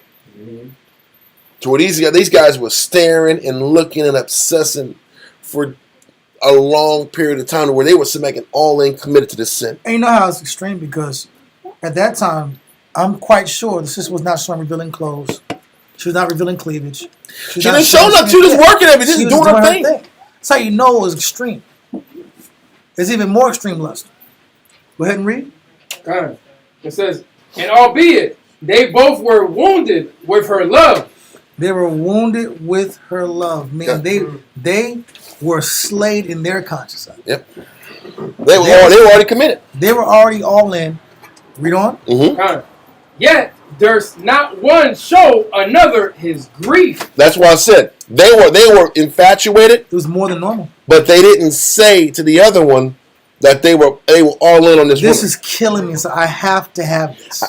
But both of them were lusting and kept it to themselves. They knew it was wrong. Read on. Verse 11. For they were ashamed to declare their lust that they desired. Because you know it's wrong. Yeah. How about that? You're How about ashamed and you're shy because you know it's wrong. Okay. Read. For they were ashamed to declare their lust that they desired to have to do with her. Yet they watched diligently from day to day to see her. Listen, but they were committed to act like, a person's trying to like waste time to doing this. Yeah. The day's done. I'm sitting right here messing with papers to wait to see this person walk through. I'm just doing all this busy work, waiting to see this sister come out in the courtyard like this. That's no star mall too, yeah. Well, you ain't got to sit there. You're just wasting time, Like this. Listen, bro. He's blowing horns and cleaning, doing fake cleaning up. That'd be the bathroom at the mall sometimes, bro. You go to North Star. Oh, man, come on. Listen, bro. Let's just wash his hands for like 15 minutes. I'm like, what are you washing your hands? Bro. You just washing your hands. You just keep. You know what's wicked? Hey, go there real quick. Huh? No, you good out. You good. Okay. Yeah, you wash your hands, then you dry your hands, and then you wash your hands again. Can you get out the bathroom, bro? Then you dry your hands again. Then you start flinging. What are you doing? You don't belong in this restroom. Like, get out. Yeah, listen, bro. These spirits. I'm telling you, is the spirit of lust in general, male or female. It's I'm making a play, and I'm sitting here trying to sit here and put myself in position. That's what these spirits do. Read on. Like you gotta get the bathroom, get in, get out. Yeah. Especially at North Star, bro. Read. Verse 13. And the one said to the other, let us now go home, for it is dinner time. Oh, yeah. The phony is this the day's work. I'm going home. Let's see if they really went home. Read. Verse 14. So when they were gone out, they parted the one from the other. And turning back again, they came to the same place. And this is how they both knew they were in the same game. They're both the same spirit. They're both playing the same game. They both said they're going home, and they both popped up, and they didn't go home at the same time. Now those spirits, the scripture says, the spirit speaketh expressly. Now they both know they're in on the same. Oh, you already got to that part? Yeah, you got to read that part again, man. Let's read it again if we can. What verse? Good. Yeah. What verse we at? No, you can start at 13. It says, and the one said to the other, let us now go home, for it is dinner time. So they do. Listen, first of all, listen, think about this. Work ends at noon. Yeah. Why are you there until dinner time, man? Even if we don't go to old folks' versions of dinner time. Older folks, my grandparents used to eat supper at around 5:30. 5:36. That was like older folks' traditional supper time. What am I doing from noon to 6? That's a long time, bro. Your day's over by noon. What are you doing? They're getting the papers together. They just sit back here. I'm just so busy. There's just so much organization that has to be done. Like, come on, bro. You wasting time every day? So they're sitting back here saying, yeah, it's time for dinner. We got to head out and do our thing. And they're like, yeah, I got to get out of here.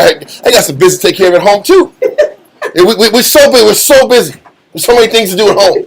Read on. That's the kids. Yeah. Verse 14. So when they were gone out, they parted the one from the other. So yeah, we go, listen, I go this way, you go that way. There's a door over there, probably there's a door over there. We got different ways to get out. Read on. And turning back again, they came to the same place. Then they're like,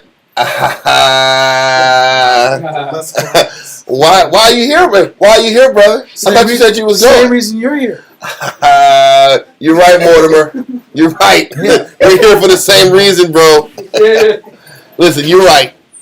Now the lust is spilled out. Now the confession, the naughty confession is coming out now. Yeah. Read on. And after that, they had asked one another the cause. Why'd you come back, brother? And you know it was in a sarcastic, why you come back, brother? I thought you said you was leaving. I thought you said you were leaving. Yep. I get it. Oh, what's the reason? What's going on here? You know what's going on here. You know what's and going on. everything's going back and forth, and they're asking the cause. Read on. You and I know what's going on. Exactly. Read on. It says that they had asked one another the cause. They acknowledged their lust. It's like, yeah, I'm here to check her out, man. You're right. Yeah, I just why I'm here. Yeah, I know. I'm here too. She is bad. So, hell yeah. And they're feeding that lust out. Read on. This says they appointed. It says then appointed they a time both together when they might find her alone. Now we're gonna scheme. Now we're conspiring. Now we're gonna scheme. We got to sit back and find a time when she's alone, bro. Listen, man. Listen, I'm burning. This got to happen. This has got to happen. What do you do? You agree? You down? I'm down. You down? The same spirit. So now we got to sit back here. We got to case the joint. Mm-hmm. We got to sit back and learn when this woman's maids leave. What are their schedules? What do they do in their time? What time does the good man come home? Well, now we want to sit back and plot the day out. Mm-hmm. You know, every day we hear, what's the ET? Well, what time the maids leave? 3 o'clock. See, I saw the same thing. So when they leave at 3, and she's outside chilling, we're going to sit back and make our move. It's crazy. These people are really bad people. But you know what? We can all be bad people.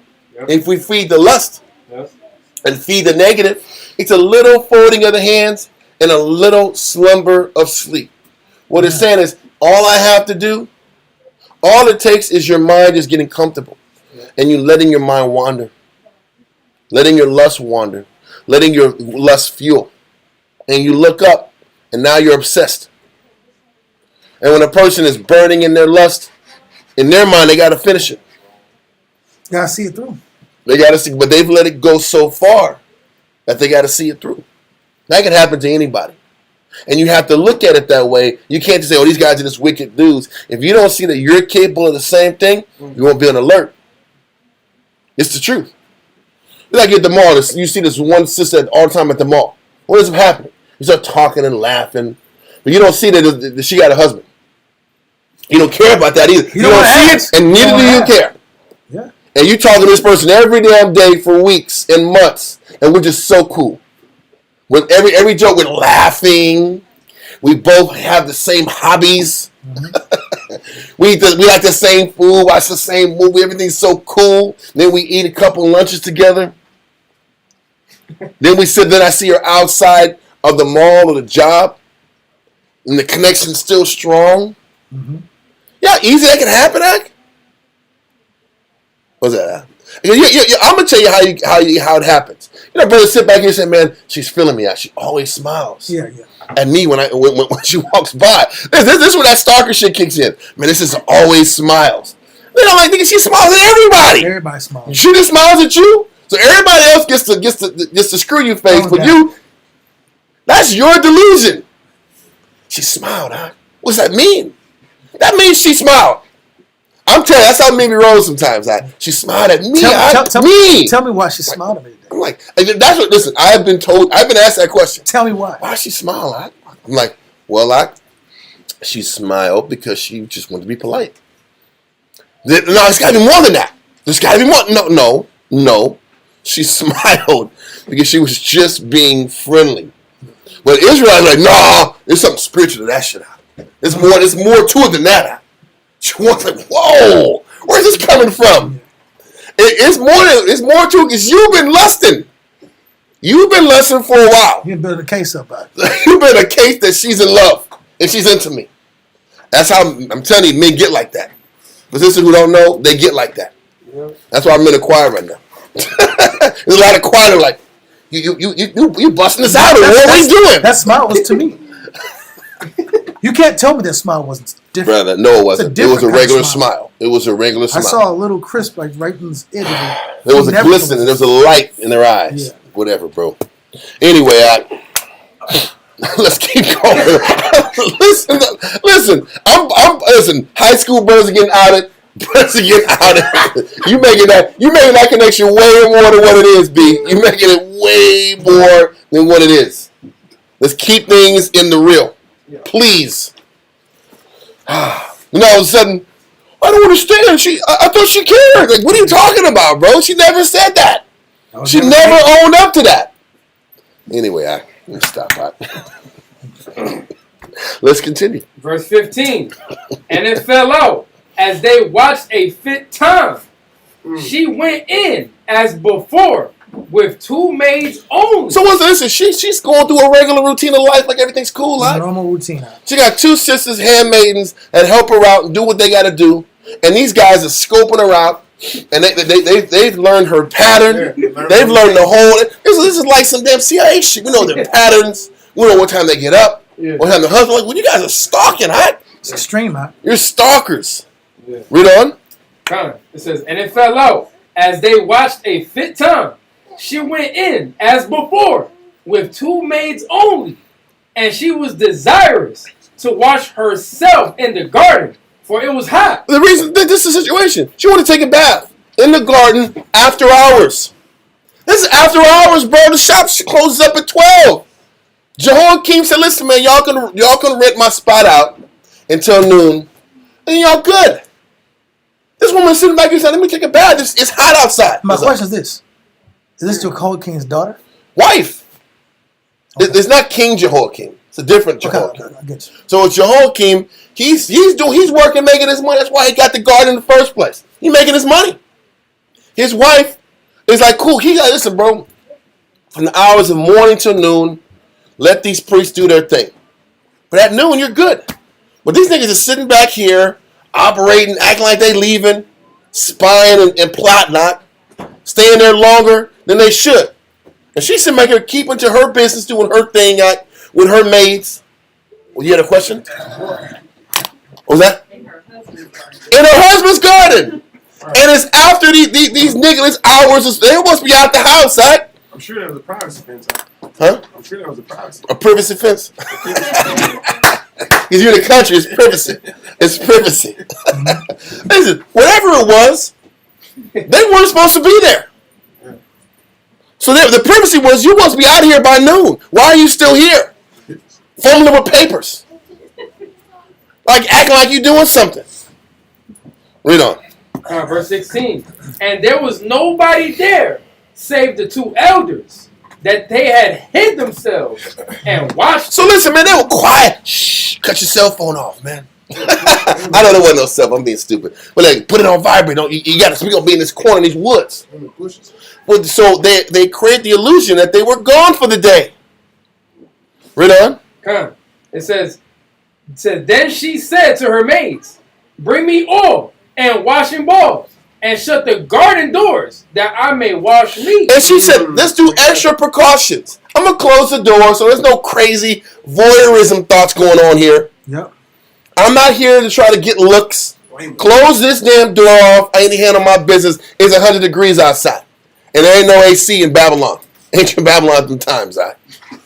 So no way to cool off is take a bath. Yeah. Read on. And they did as she bade them, and shut the garden doors. Because he ain't trying to have the maids look at her all them day long either. Yep. In the bath. Read on. And went out themselves at privy doors to fetch the things that she had commanded them.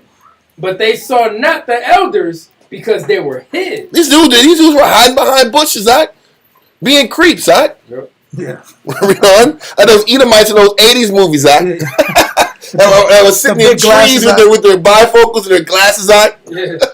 Let's keep going now. Glasses on sideways. Yeah.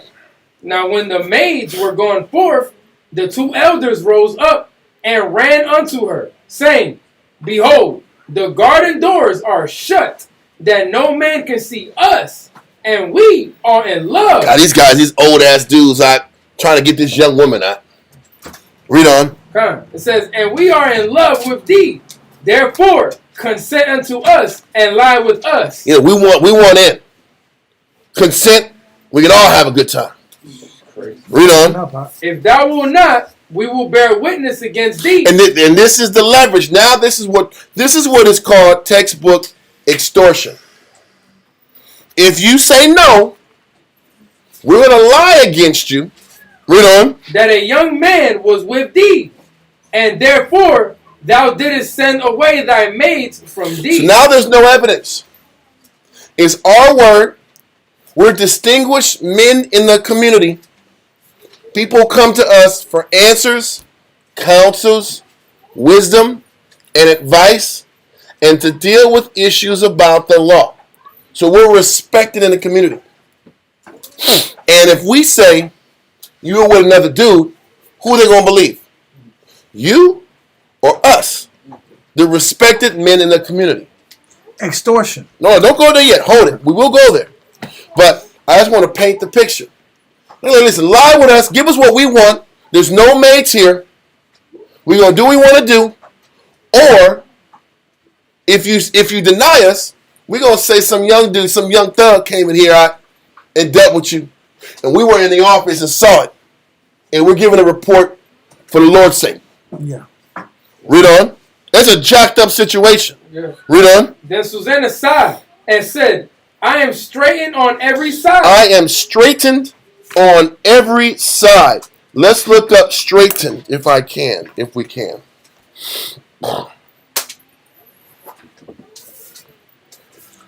That means hard situations. Let me see. Straighten. Straighten. And it's number 3. Straighten. 1828. Webster's Dictionary. Point number 3. To reduce to difficulties or distress. You're putting me in a super stressful situation. I'm panicked. You got me in a corner. You boxed me into a corner, man. You sat back here and put me into this unwinnable situation. Or duress. I'm under duress. You're putting me under duress. Because my life is ruined either way I take. Every decision I take, I'm ruined. I'm going to be either spiritually ruined, and I defile my relationship with the Most High and my husband, or I'm defiled and shamed in front of the entire nation and eventually killed. I'm in a lose-lose situation. And that's why the distress is there. Because this is what these men in power did. They put people in circumstances that were unwinnable. And this is how they use their power and their name and their respect as leverage against an innocent person. Okay? So, where are we at? What verse is that? 22, sir. Okay, read 22 again. The history of Susanna. Verse 22. Then Susanna sighed and said, I am straitened on every side. For if I do this thing, it is death unto me. It's death unto my spirit.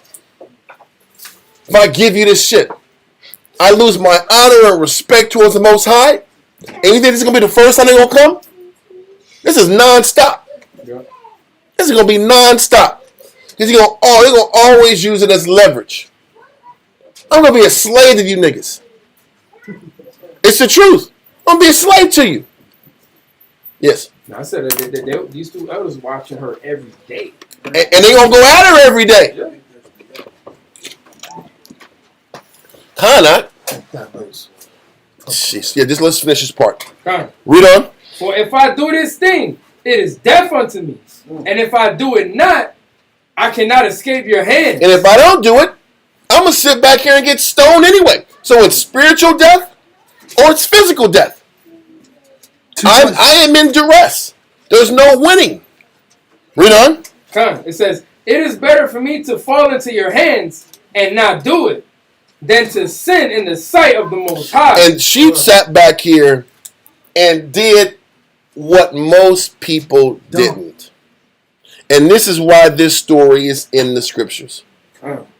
Because this is what men did all the time in positions of power. We're going to read that in a second. What we need to do is go to Ezekiel chapter 22, verse. Do we have another reader? Yes, now we got another reader. Ezekiel 22, Nagaha. 22, verse 1 through 2, then 9 through 13. Let's get him saluted.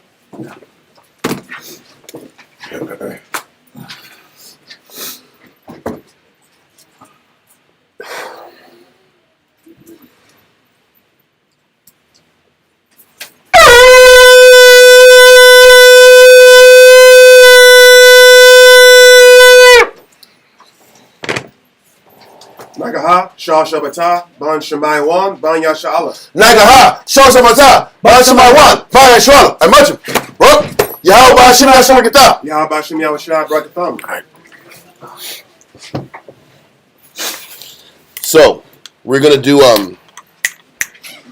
Ezekiel 22, 1 and 2, then 9 through 13. Because this situation just didn't happen when we were in Babylon in a captive country. This was part of the reason why the Most High destroyed us. It wasn't just idolatry that got us brought into captivity. It was the manipulation and the mistreatment of people in powerless situations. Shedding innocent blood. And taking advantage of people was why the Most High had such an issue with the leadership and the princes. Let's read Ezekiel 22, verse 1 and 2.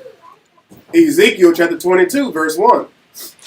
Moreover, the word of the Most High came unto me, saying, Now, thou son of man, wilt thou judge?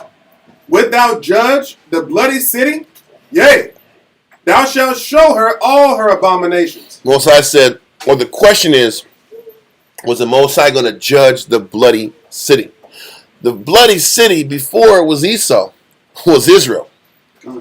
The bloody city was Jerusalem. The wickedness was in Jerusalem, because a lot of times when you read about the bloody city, that's what's used in street speaking angles to talk about the bloody city of today.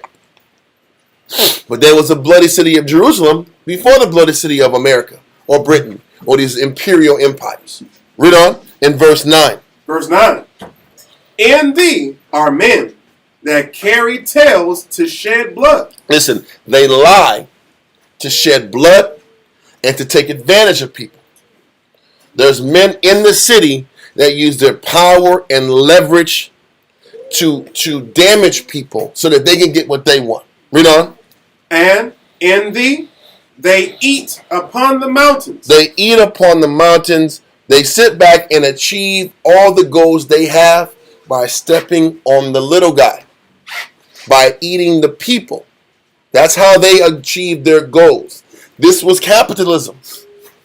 I'm going to sit back here and use the weak to get all the goals and advantages I need in my life, to reach the peaks of my life by taking advantage of the simple or the weak or the ones without power. Read on.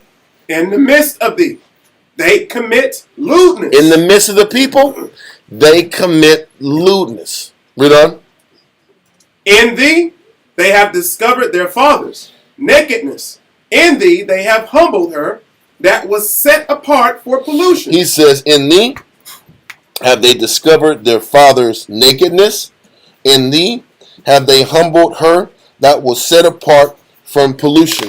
All that they're saying is that they've used the leverage and the weaknesses of their fathers and of their mothers to gain advantage for themselves. It was so bad, they're taking advantage of their fathers and mothers' weaknesses and exploiting their weaknesses for their advantage. Read on. Verse 11. And one hath committed abomination with his neighbor's wife. Now we're dealing with adultery. Okay? So it's taking advantage of their mother and father. Now they're committing adultery. Read on. And another hath lewdly defiled his daughter-in-law. Now you have other men taking advantage of their daughter-in-laws.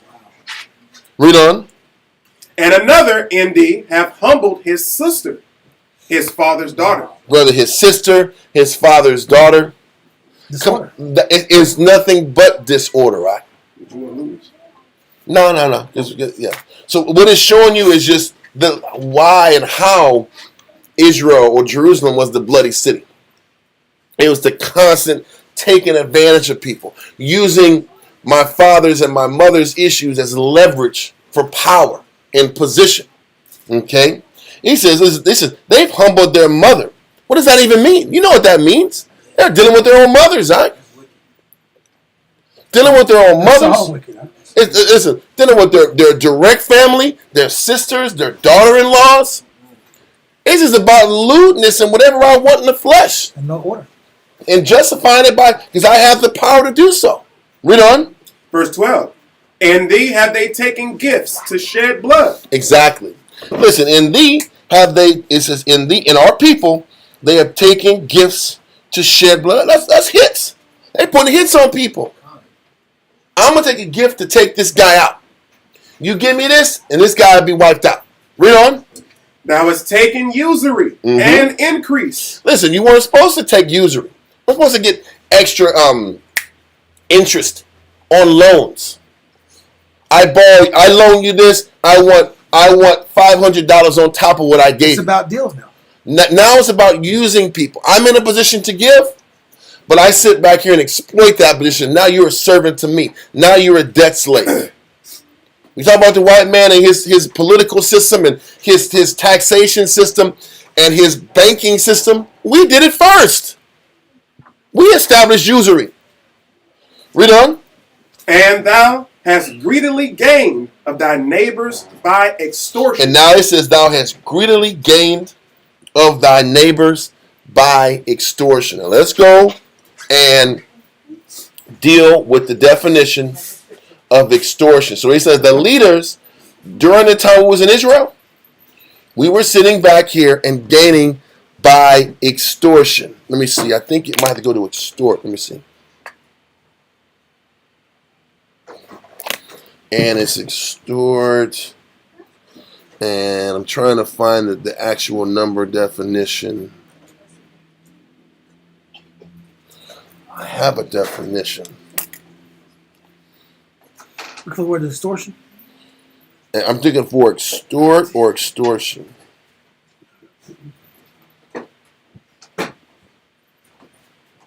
I'm sorry. I'm putting extort. Extortion. I'm sorry. Okay, here it is. It's extortion. Go to extortion definition 1828. Read that. Extortion. The act of extorting. Okay, so it's like our people were tapping into the act of extorting. Read on. The act or practice of wresting anything from a person by force. So extortion is about forcing a person to give you what you want, either by physical force. Read on. By force, duress, menaces, authority.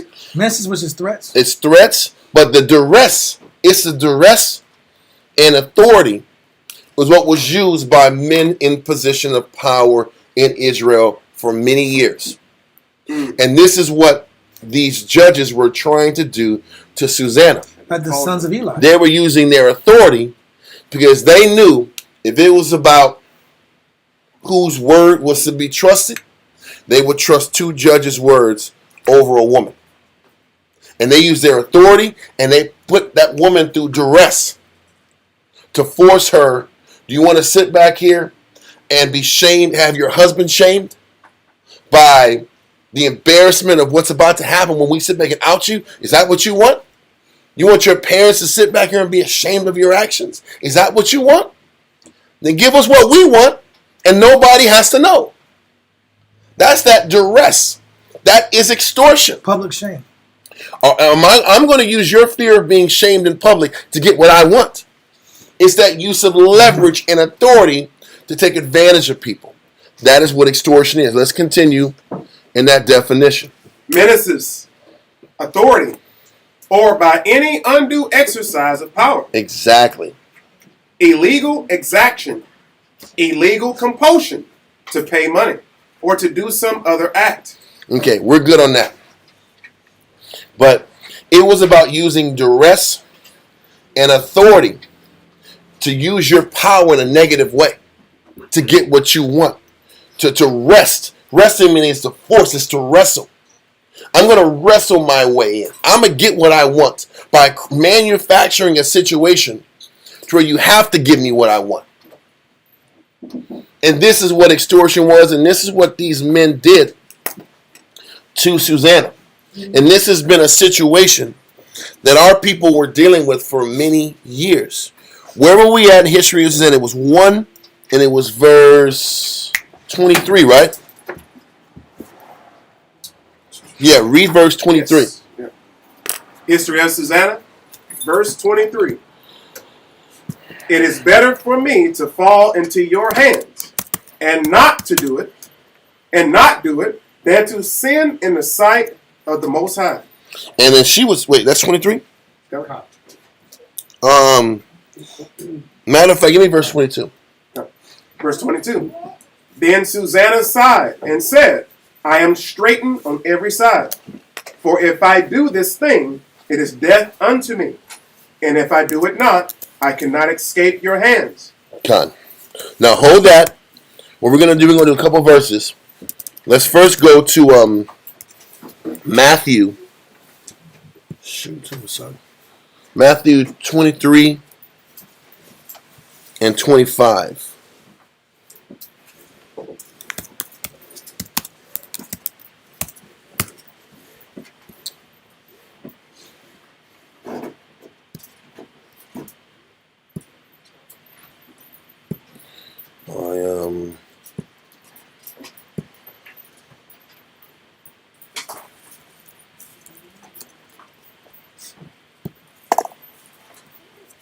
Let me see. Let's go to Matthew 23 first. Matthew chapter 23, verse 25. And that, for those who don't know, Matthew 23 is when the Most High really attacks the Pharisees, and the Pharisaic leadership and the authority of the time. Now, we just read in Ezekiel 22 that there was extortion going on amongst the leadership. Now we're going to read in Matthew about how Christ felt about the scribes and the Pharisees and those people that had that position of power back then also. 23 and 25. Matthew chapter 23, verse 25. Woe unto you, scribes and Pharisees, hypocrites, for ye make clean the outside of the cup and of the platter. He says the Pharisees make a habit of dealing with the outside, the looks, the positioning, the leadership, the looking like the authority figures. Read on. But within, they are full of extortion. Extortion. Listen, he's telling you the same situation that we're reading in the history of Susanna was not uncommon in the time. There wasn't no cameras. It was hard to sit back here and prove a person wrong. Back in those days, you could sit back and take advantage of people way easier then than you can now. So they're saying, listen, and this is what the Most High Christ was attacking these Pharisees, saying, you guys act like you're spiritual, you act like you're about the Lord, but you use leverage at any time you want to get your excess. Yeah. In order for you to get the things you want in excess, you use lies, you manufacture scenarios to put people in compromising situations to bend to your will. Whether it's, hey, it's my word against yours, who's going to win? And listen, Susanna was talked about because she had courage enough and had faith in the Most High enough to defend her. How many women just gave in? How many women just gave in so that they wouldn't look bad? Yes, this all that you're doing. How many women just sat back here and gave in because they were afraid to be leveraged against? And they were afraid of looking bad and afraid of the shade and didn't have enough faith to stand up for what's right. How many times did these men like them? They were not them, but men like them just use women and take advantage of women for their own desires, bro. This happened all the time, huh? These are the things that aren't blatantly explained in the scriptures as to why the nation fell. And from experience, this is why camps fall. Yep. Camps fall all the time because of this situation. Bad practices. Bad practices. Practice where men and women are exploited, when they're taken advantage of. Men in positions of power use leverage to get what they want, to feed their excess. And there's no policies established to make sure that does not happen. Policies, checks and balances. Yeah. There's nothing established to keep a person in positions of power, to keep them honorable and honest. Overstepping bounds. And when people sit back here and don't have that, people get taken advantage of. And like I said, a lot of people, a lot of sisters at the time and even now don't have enough faith to sit back and stand on their own principles and live with the results. So men exploit them and use them all the time. Because the crazy thing is, you think this sister, if she gave in at one time, it would stop? These guys are going to keep coming back at her, right? And they were good at sneaking and hiding and positioning and lying at. Being like lawyers. And they and this is, and listen, it sounds funny, but this is why the Most High said these Pharisees, they were technical and they knew how to use the law to their advantage. They used the leverage and their over technicality to sit back here and not just be right and honorable in the spirit. Okay, so give me Matthew 23 and 25 again, and we're gonna go to verse. Let's just go through 28, I think. Okay. Matthew 23 and 25. Woe unto you, scribes and Pharisees, hypocrites! For ye make clean the outside of the cup and of the platter, but within they are full of extortion and excess. Thou blind Pharisee, cleanse first that which is within the cup and platter, that the outside of them may be clean out also. You know, the crazy thing, it starts off with acknowledging that the Most High is watching everything you do. And not to use your power and your influence as leverage to get what you want. Can we learn as leaders to make sure that we don't take advantage of our power and overuse our power and the respect that people have for you? Can you respect the position enough to be right? Read on. Verse 27. Woe unto you, scribes and Pharisees, hypocrites! For ye are like unto whited sepulchres, which indeed appear beautiful outward. A whited sepulchre is a damn coffin. A coffin on the outside that looks white and pure, like a marble sepulchre. Yeah. Read on. It's still a damn sepulchre, but it looks pure and clean on the outside. Read on. But are within full of dead men's bones. Dead bodies. People I've offended. People I've destroyed. Lives I've destroyed. People I've destroyed. Listen, we're going to read about Eli's sons, and how these people destroyed lives, with their wickedness, destroy people's lives and their faith in the Most High. Because that's what people don't understand. When you sit back and do people wrong, all of a sudden their belief in the Most High is shattered. They're destroyed. And they're going to sit back and die in their pride, die in their anger, die in their disgust, but it's your fault. Those bones and that blood is on you. You're full of dead men's bones. You're full of people that now have no faith in. I remember my grandfather talked to me about the preacher man. This was years ago. His old school brother. And he was from D.C. And he had a real disgust towards the preacher man in D.C. And whatever happened to that nigga preacher in D.C., he no longer went to churches. I was like, well, how bad was this nigga in D.C. in the 50s? What was he doing? In the 40s? What was going on? What was this dude doing in the 40s? And he says, man, I ain't never no preacher man. I don't need the preacher man now. You know, then the people say I'm spiritual on my own. Like, what does that even mean? But people, I never saw him read one Bible verse, but he felt he was spiritual. I go fishing. That's my time with God.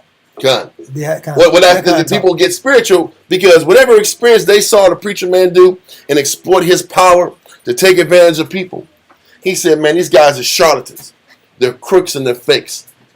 And all it takes for some people is one crooked dude in a position of power to no longer want to serve the Most High anymore, or to have a disdain for serving the Lord. True. And this is what he's saying about people in positions of power. You're using your power to get what you want, but you're destroying lives. You're destroying people's faith in the Lord. Because this is what happened when we did with Eli's sons in a second. But Read verse 27 again. Matthew 23:27. Woe unto you, scribes and Pharisees, hypocrites! For ye are like unto whited sepulchres, which indeed appear beautiful outward, but are within full of dead men's bones, Read on. and of all uncleanness. Mm-hmm. Even so ye also outwardly appear righteous. But and this is the point. Our brothers appear outwardly righteous. Read on. Unto men, but within ye are full of hypocrisy and iniquity. And this is why it's so important that even when you grow and you get rank and position, that you still stay humble enough to change. Because the challenging thing is when you don't have somebody hovering over you, telling you what to do, are you still humble enough to serve? Are you still humble enough to be up under people? And take correction. That's going to take correction and be up under people that do things better than you to keep you growing. Are you humble enough to be led still? And are you humble enough to know that you listen, on the flesh level, you can get things, but I'm not going to get these things because me gaining and pushing for excess means somebody else gets taken advantage Hands of. out the spirit. Exactly. So read on. Verse 28. You read 28, right? Okay. Let me see. Yeah, we're good with that. So what we're going to do now is jump to 1 Samuel chapter 2, verse 12 through 17, and then verse 22 to 25.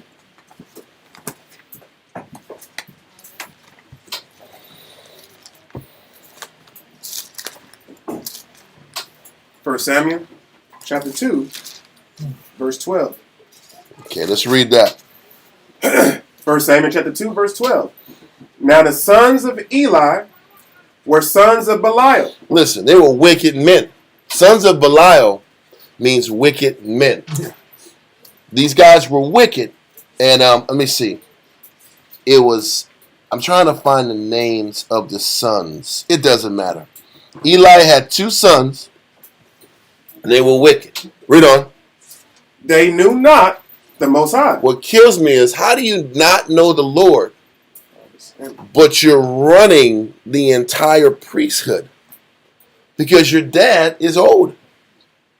How are you running the entire operation of the church and you don't know the Lord? Then what do you know? You know your flesh.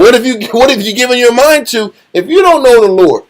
If you haven't been humbled and broken and you don't know how to follow the Most High at that level, you shouldn't be in that position.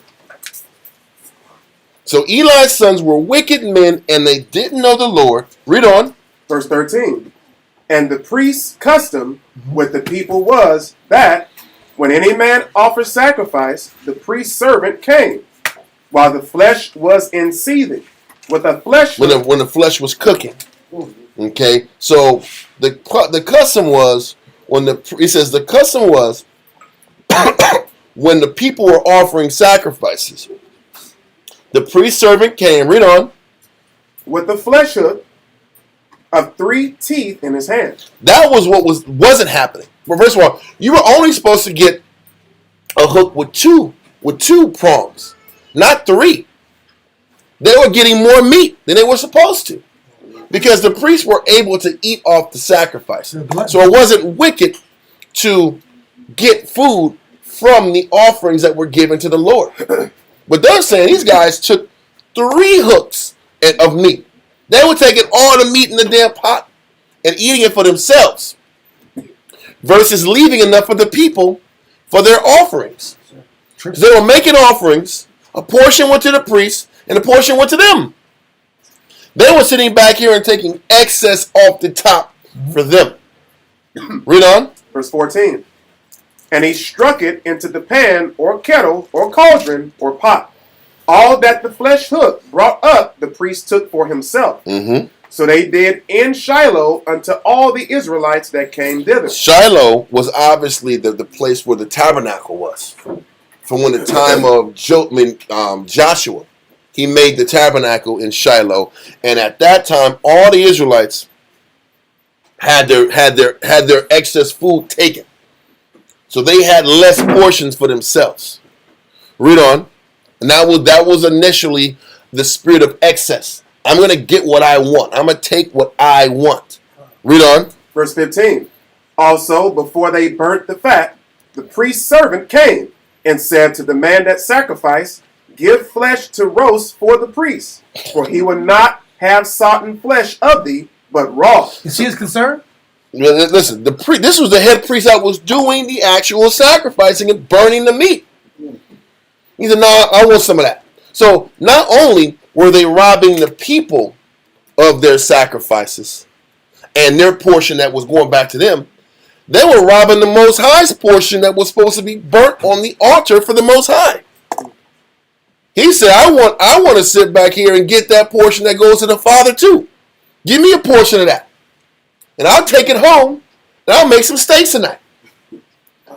That's what they were doing. I want it raw. I'm not just going to eat it raw. I want it before you put it on the damn altar.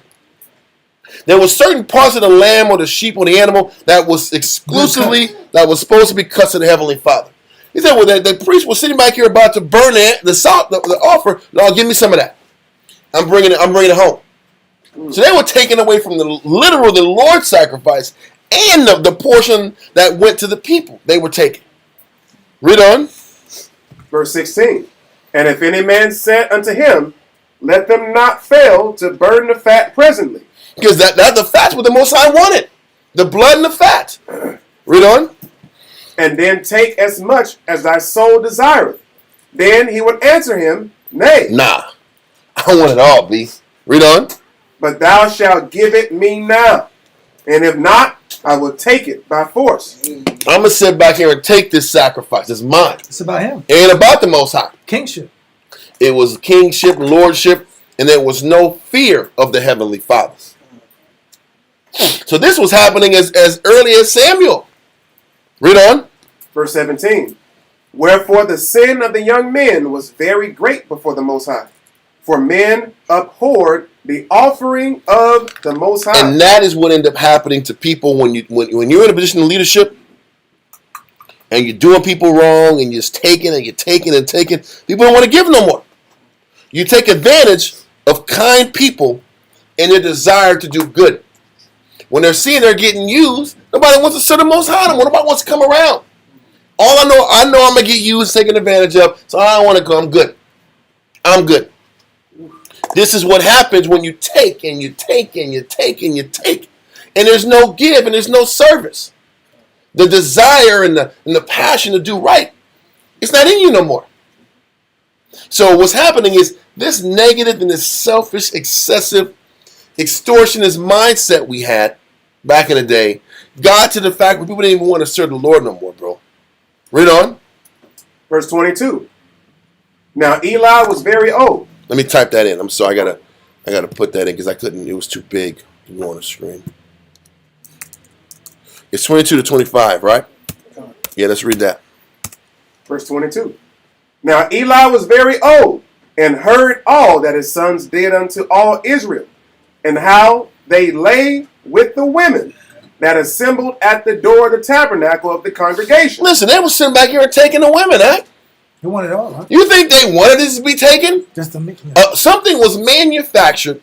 A situation was created to put these women in position to where they were what's the word? exploited. They were exploited. They were compelled to do that in fear of something happening to them and their family. They were laying with it. What does that even mean? Listen, either they were committing idolatrous rituals in the tabernacle. They said they didn't know the Lord. So they could have been tapping into idolatrous rituals, and they could have been just taking advantage of their power and influence and taking these women for what they want at the steps of the tabernacle. You know, if it was this bad, people would have stopped going. And this is what ends up fueling men who celebrate or burn offerings in the high places. This negative fuels people to be individuals. Yep. It puts people in positions where me being an individual makes more sense than dealing with corrupt men. You get benefits. Why sit back here and sacrifice to the Lord where these guys are going to sit back and not even do it properly and take advantage of people and try to take advantage of my woman. But it works on both sides. You get to sit here and set up your own little Ponzi scheme for people. Sorry about that. That's what people do. Ponzi scheme, man? It's a little Ponzi scheme. God dang, man. Come on, man. I'm exploiting resources. I wasn't ready for the Ponzi scheme statement. I'm trying to set up my own little trap. Trying to trap spirits and take advantage of people. Or I don't trust anymore. So I need to go somewhere else. Come on, bro.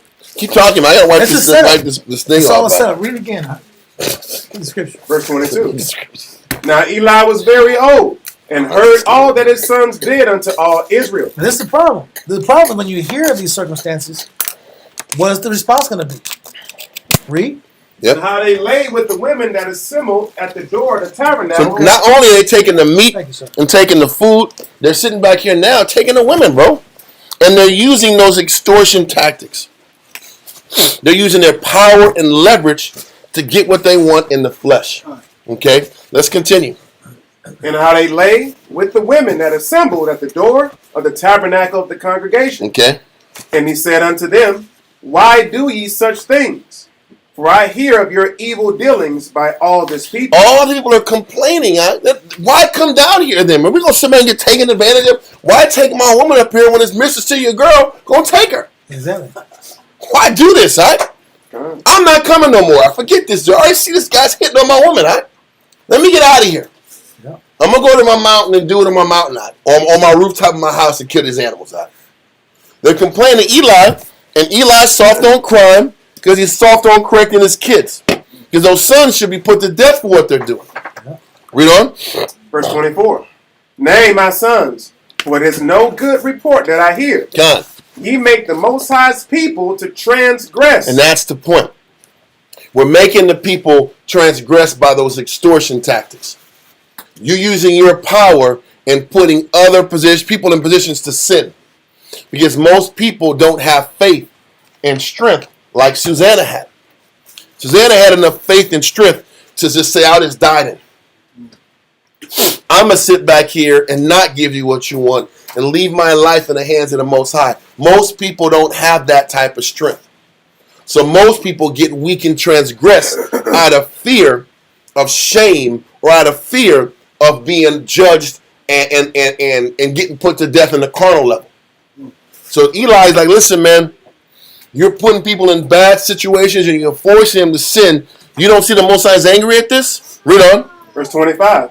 If one man sin against another, the judge shall judge him. But if a man sin against the Most High, who shall entreat for him? Especially the head. You're the head and you're sinning. Who's going to sit back and look after you, man? You're responsible for being the right judge for the right reasons. Read on. Notwithstanding, they hearken not unto the voice of their father, because the Most High would slay them. They said, listen, the Most High will judge me. If I'm really off, the Most High will destroy me. I'm not going to worry about it. I'm going to do what I want to do. Let the Most High deal with me. And Eli didn't have enough faith. And he was too partial with his children to sit back here and stand up for what's right and do what needs to be done. Now we're going to sit back here and let that go. And we're going to go back to history of Susanna. I just went into those situations in Samuel and in Matthew and in Ezekiel to show that all throughout history, leaders and people in positions of power have been using authority to their advantage, power to their advantage. Okay? Whether it's Samuel's son, Eli's sons, it was in Ezekiel with the princes, whether it was with the Pharisees in Matthew, or it's even now with these two judges during history of Susanna. So now we're in history of Susanna, chapter 1 and verse 24 now. History of Susanna, verse 24. With that, Susanna cried with a loud voice, and the two elders cried out against her. So it says, I'm trying to make sure I'm right on this. 24. Yeah, read that again. Verse 24. With that, Susanna cried with a loud voice, and the two elders cried out against her. That was a woman's leverage. It's Deuteronomy chapter 22, verse 23 through 24. It lets you know earlier in the scriptures that her parents taught her well. She understood what the scriptures say about a wife or a woman.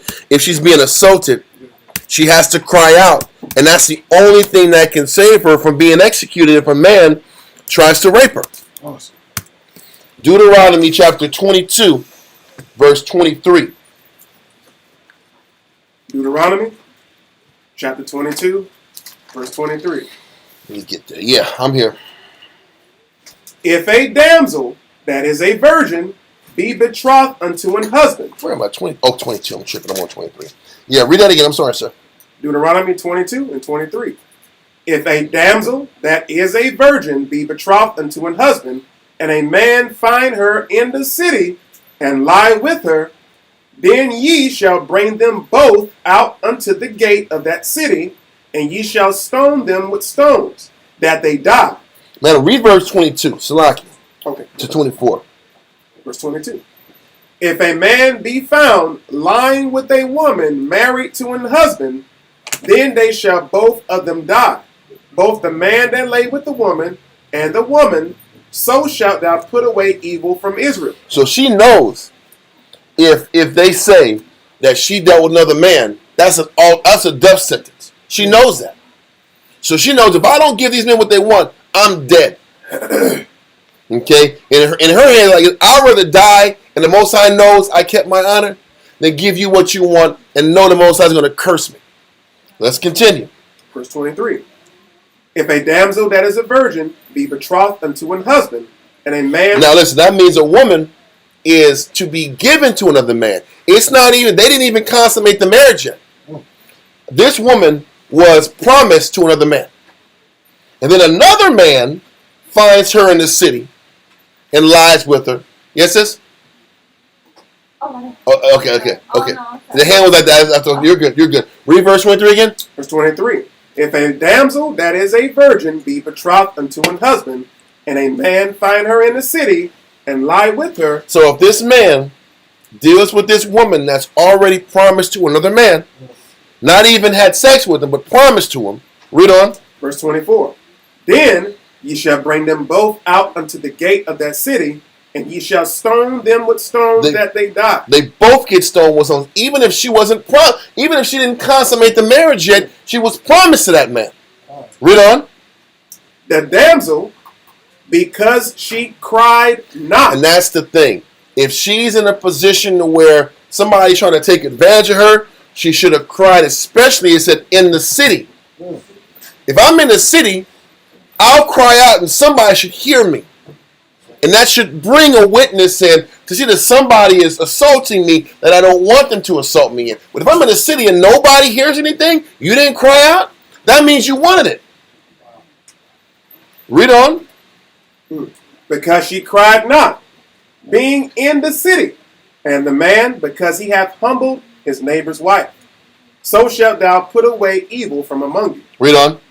But if a man find a betrothed damsel in the field, and the man force her, and lie with her, then the man only that lay with her shall die. There you go. Because if he's in the field, she could have cried and nobody would have heard her. Right. So she doesn't die then because you know what? She could have cried. There was nobody to defend her. The man dies. And she's spared. Read on. Verse 26. But unto the damsel that shall do nothing. Thou shalt do nothing. Yes. Thou shalt do nothing. There is in the damsel no sin worthy of death. For as when a man riseth against his neighbor and slayeth him, even so is this matter. God. Read on. For he found her in the field, and the betrothed damsel cried, and there was no one to save her. God. So listen, we're good on that because the verse 28 goes into a woman that's a damsel that's not betrothed to anybody. What's the law on what you do with a woman that's not married? We're here dealing with a woman that's either married or she was promised to be married. And the answer is the woman better scream and yell her lungs out. That's her only way to protect herself. So once again, Susanna, knowing the scriptures, that's what she does. Now jump back to chapter 1 and verse 25 again. And here's your Susanna, so we can get some clarity on this. History of Susanna, verse 25. Then ran the one and opened the garden door. I'm sorry, verse 24. Yeah. With that, Susanna cried with a loud voice, and the two elders cried out against her. So what's happening is now they know it didn't work out. Now I got to cover myself. So she's crying out, rape. And these two guys like, this, okay, we got to sit back and set our story straight. So one guy got to run to the door and open the door. Yeah. They open the door so their story can be set. The reality is this had to have been premeditated. Because when the shit's all tense and emotions is popping, it's hard to think. So these guys had to say, listen, man, if we hit her up and she gives in, cool, we win. But if she yells, what are we going to do? Okay, I'm going to go to that door and open the door so we can paint the story that I saw some young nigga run and leave the garden. And we're just sitting back here and confronting her by what we saw this man just do to her. So they already had this premeditated before they approached her and put her in this extortion position. Okay, so read verse 26 now, right? 25. No, 25, yeah. Verse 25. Then ran the one and opened the garden door. So the one guy sat back and opened the door because that's what they can say. Listen, I saw these two dealing. We went to check them. This young guy was too strong for us. He gave me a 1-2, hit me in the gut, and bounced. He opened the door and ran off, and we're sitting back here holding her because we can handle this one. That young dude was too quick for us. Khan says she was. So let's continue. Verse 26. So when the servants of the house heard the cry in the garden, they rushed in at a privy door. So listen, when they heard the yell, those men had to rush to the door to open it because there was multiple doors. A privy door was a door on the side. They opened the main door. To say a man ran out from the main door. They came from a different door, so they wouldn't have known if the guy ran out of the main door anyway. The setup was perfect. They wouldn't have known if what the man said was right or what the woman said was right. Read on. To see what was done unto her. But when the elders had declared their matter, the servants were greatly ashamed. Because that's the first thought you're going to have. Damn, why'd you do this, sis? Why would you do this? Why would you destroy your house?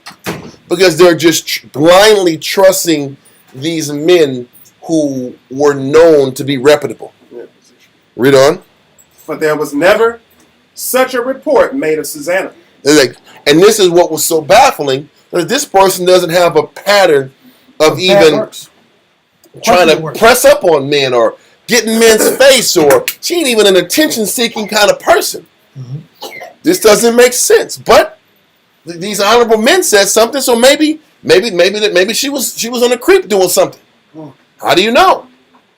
So it was crazy is because by this time that Urim and Thummim wasn't working. We weren't doing. Most of that was way past us at that time. It wasn't connected to us like that. We didn't have that access to the Urim and the Thummim where most I can sit back here and communicate directly to us through that necklace. We were detached from the spirit at that point. So now it was just my word against yours. And like I said, so many people got hurt back then and now when it's a he said, she said situation. It's lose-lose. Because even a stalemate, people win.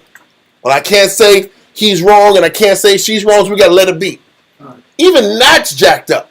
Yeah. Can you imagine if it was a stalemate, how crunchy the whole atmosphere would be at that house? And it keep going on. It would keep going on. That awkwardness would keep going on. Yes, anyway, but once again, this is why Christ was so upset at these leaders who had power. Because they were constantly using that leverage to break men. Read on. What verse are we at? 28. And it came to pass the next day, when the people were assembled to her husband Joachim. Now all the people sit back here, Jake want blood. When they hear scandal, they come into the house. They want to find out what's happening. They want to know the cheese man. They want to know the cheese man. Yeah. What happened? I have a cake. Talk to me about what happened. Yeah. I don't want your damn cake. Get out of here, This is a personal matter. Like the damn media wants to come and ask all these questions. But listen, man, get out of here, man. I hate what the media stands for. I'm just going to be intrusive and just be in your life. For no Answer reason. all these questions. Man, get out of here. Can I have some peace? Anyway, let's continue. The two elders came also full of mischievous imagination against Susanna to put her to death. But don't forget, that was the house where everybody came to deal with matters, weighty matters of judgment. So that was where you went to deal with matters of judgment anyway. Right? So listen, now the elders came back the next day, and nothing happened. Like they didn't do nothing. I'm here to deal with justice and righteousness. Yeah. This woman sat back here, and I saw her with that nigga. I already know how he looked. He was yoked. He was around 6'4". He was yoked. He was muscle. He was fast. He was fast, and I couldn't hold him. I held his leg, and he kicked me off, and he ran. I couldn't get a good glimpse of how his face looked. Well, that's all you gotta say. They asked, how did he look, man? Who was he? I don't know. Just I didn't recognize him. some young thug, man. His face was covered. His face was covered. Oh, now they're building on the story. They're building on the story. That's what it says. Their imagination. It says the elders came also full of mischievous imagination against Susanna to put her to death. Now listen. Oh, you denied me? You give me what I want?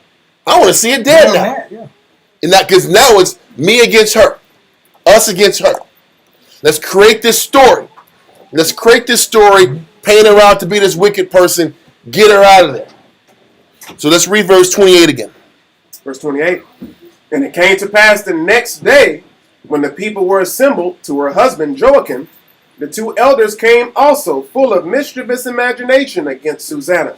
And mischief means intentional injury. God. They're intentionally now they're going to frame the story and add components to the story to break it and to seal the deal. Now we're going to seal the deal and paint her out to be the bad guy to get her out the way. Now you're about to commit murder. All right, that's the thing. This is why. Hold that. Somebody else give me Matthew 23 and 25 when Christ said, "You guys are full of dead men's bones." You said somebody? Yeah, because you're already on you. Get it from me, sir. Yes, sir. Matthew 23 and verse 27. Matthew chapter 23 and verse 27. Woe unto you, scribes and Pharisees, hypocrites! For ye are like unto whited sepulchres, which indeed appear beautiful outward. I appear honorable. I appear respectable. I appear in order. Read on. But are within full of dead man's bones. Dead men's bones from my policies, my extortion, my leverage tactics. They're setting this woman up to be killed, to cover their tracks. So either you're going to give me what I want and give me the excess I want, or I'm going to murder you for not giving me what I want in the flesh, knowing damn well I'm wicked. But that's where my heart is at. On the outside, I'm spiritual, but my heart is based on creating, framing policies that benefit my advantage. Is that? You said it's not a God of the dead, but of the living. Kind of. But yes, but that's spiritual life. Yeah. But these guys are sitting back here, and it's once again, this is not just this one isolated case. This is an example of these Pharisaic minds, these leaders' minds, how they use their power to their advantage. They use their power to get what they want, and if you cross their way, they destroy your life. This is why it says, "Woe to the bloody city," because you're destroying lives. Whether you give me what I want, or I take advantage of you. I don't know if you ever saw The Man in the Iron Mask. You ever see that movie? Leonardo DiCaprio.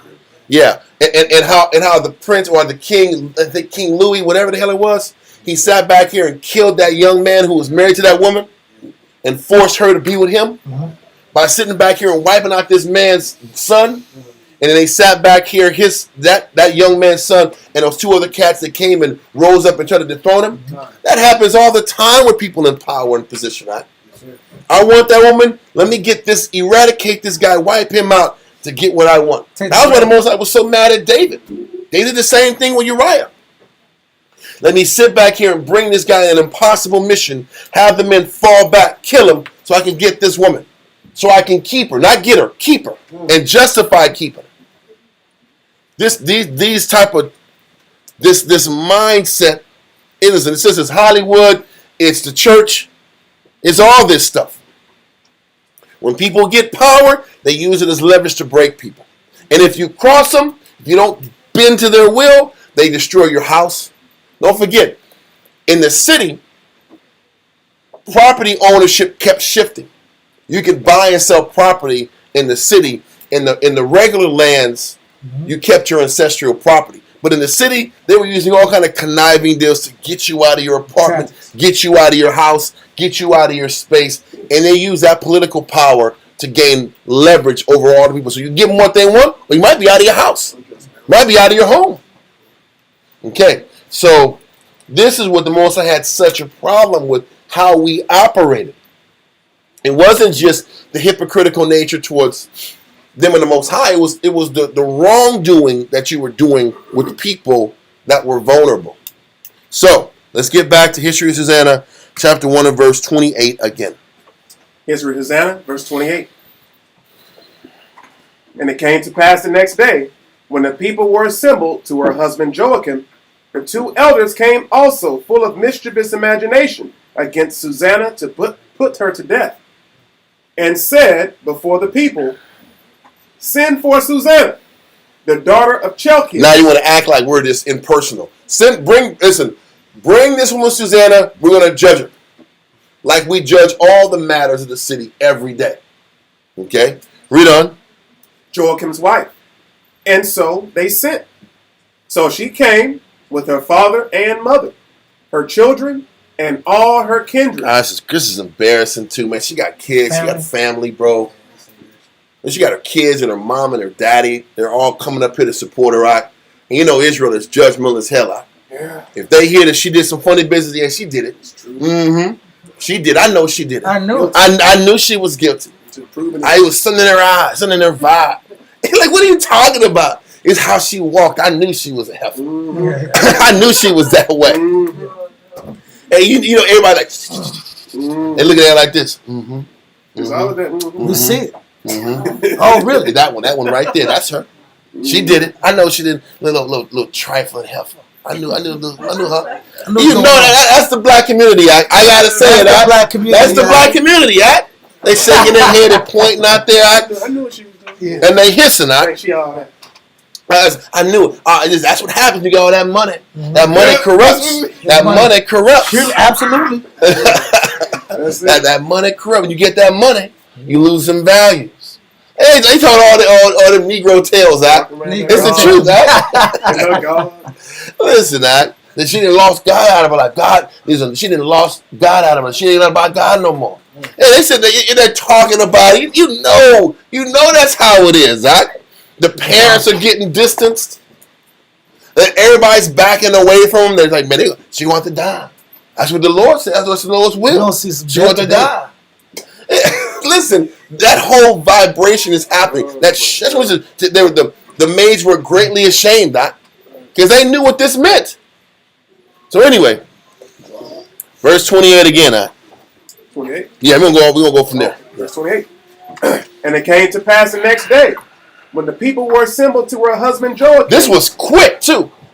A day? They don't take. Listen, you know, Esau does these court dates now. You don't have a court date for damn months, Yeah. You don't have to deal with your accusations for months. It's the next day your shit's on blast. Set your affairs in order. You got a night. She has a night to set her affairs in order. Because once the judgment is laid, she's done. Yeah. This is a whirlwind experience. And just imagine the fear that's on people's heart. The next person that these judges press up on. Imagine this, they killed her. And these judges press on another young woman. They'll get what they want. They'll be like, I got to give him what he wants. This is the power of these Pharisees. I'm not going to be like Susanna. Yeah. Hey, listen, she got killed. I got to shut up and just do what I got to do to survive.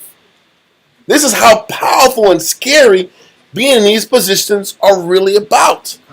Are you willing to die for what you believe in? Yes, sis? They were judges. Yes. This is a scary experience, For For any person that's powerless, what stance are you going to take? Are you going to stand up for what's right at all costs?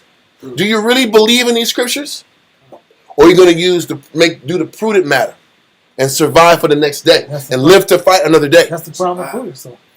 Listen, you going to survive and be dishonorable and have a stain on your name? Or are you going to sit back here and take the loss and know the Most High understood what you went through?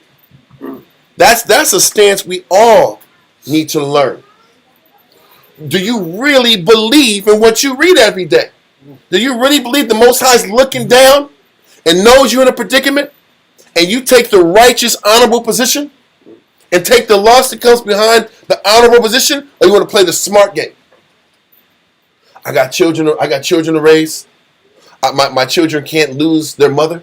You don't think that's in her mind? I have a reputation. My children need me. My children are going to be motherless now. You don't know the ages of these children. She has to weigh all this in 5 minutes. With these hungry ass, horny ass judges are looking at him like, I want you now. What are you going to do?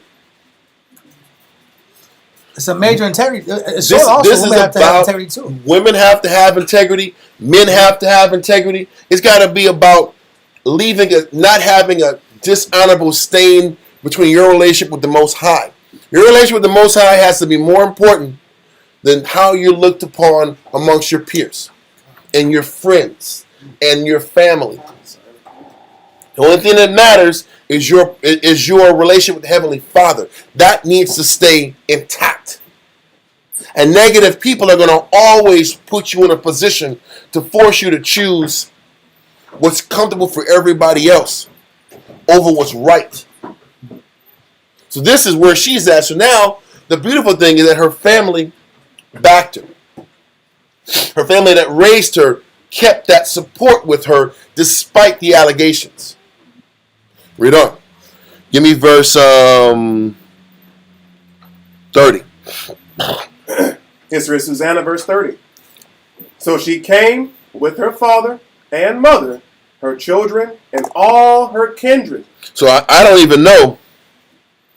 It don't say where her husband was. It just said her family backed her. Oh yeah, but it doesn't really go into where his stance was yet. Okay, but the husband was at the house. But he says she came with her family. So where did she go after all this shit happened? She went to her people, and her people embraced her. Yes, I'll say because it's the next day. So that whole night. I think it must have been Steve. Yeah, Jehoiakim was not happy. Jehoiakim, you got to go to your mama's house. Till this shit shakes. Yeah, you got to go to your mama's house till this shit shakes. I don't know. I hear what you're saying. I don't know. And that's natural. Hell yeah. You got your mama's house. You can't look in the eye. You got to go to your mama's house right now, man. I don't know. I hear what you're saying. I would never. And you're like, you around these niggas every day? I don't know. And I'm like, it's not like things don't happen. It's not like things don't happen in Israel already. Listen. Bad things happen in Israel every day. People do wickedness every day. So Jehoiakim like this. You can go to your mama's house. Right? You can go to your mama's house for the night out. We gotta figure this shit out. I don't know. He's trying to be cool, right? Listen, these guys are honorable men, right? I understand. So she's sitting back here at her house, but it goes back to the point that these two judges are ruining people's lives, Zach. You're ruining people's lives, like the sons of Eli, because your lust is turned up, Zach. Reputation, man, Zach. So she once comes with her family, her kids, her family are with her. They're supporting her. They're in solidarity. They back her because they know who they raised. They know the kind of woman they raised. Let's continue. Verse 30. So she came with her father and mother, her children, and all her kindred. Now Susanna was a very delicate woman, and beauteous to behold. Mm-hmm. And these wicked men commanded to uncover her face. These guys are some dirtbag guys. Dirty. He's like, take off that veil. Take off that veil. So the whole world can see the adulterous woman you is. Really, them niggas want to see her at. Yeah. There's some dirtbag stuff. Take off your veil so we can all see you. She's already under the veil. There's no need. She's trying to be honorable, bro. They want to see her out before they kill her. Read on, And these wicked men commanded to uncover her face, for she was covered, that they might be filled with her beauty. God, before they kill her, they want to get their last fix on her. Yeah, Some wicked. This is real stuff, though. This is real, This happens every day in the streets, And a lot of those guys get away with it. Read on, Verse 33. Therefore her friends and all that saw her wept. The ones who knew, they cried for her because they knew what was about to happen. They knew she was about to die.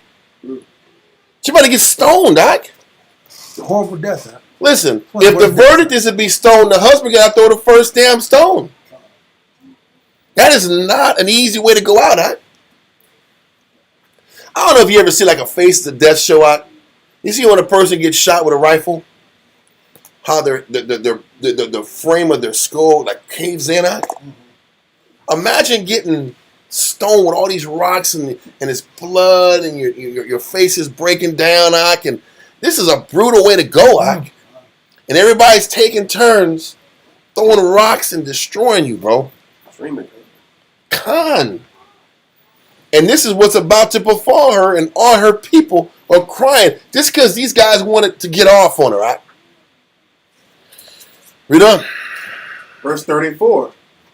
Then the two elders stood up in the midst of the people and laid their hands upon her They head. still want to touch her, These dudes are just damn fiends, They still want to touch her body and touch her head, Damn. These guys are some wicked dudes, They drool on the inside. Ooh. But you know what it shows you? This is what Christ was saying about these Pharisees.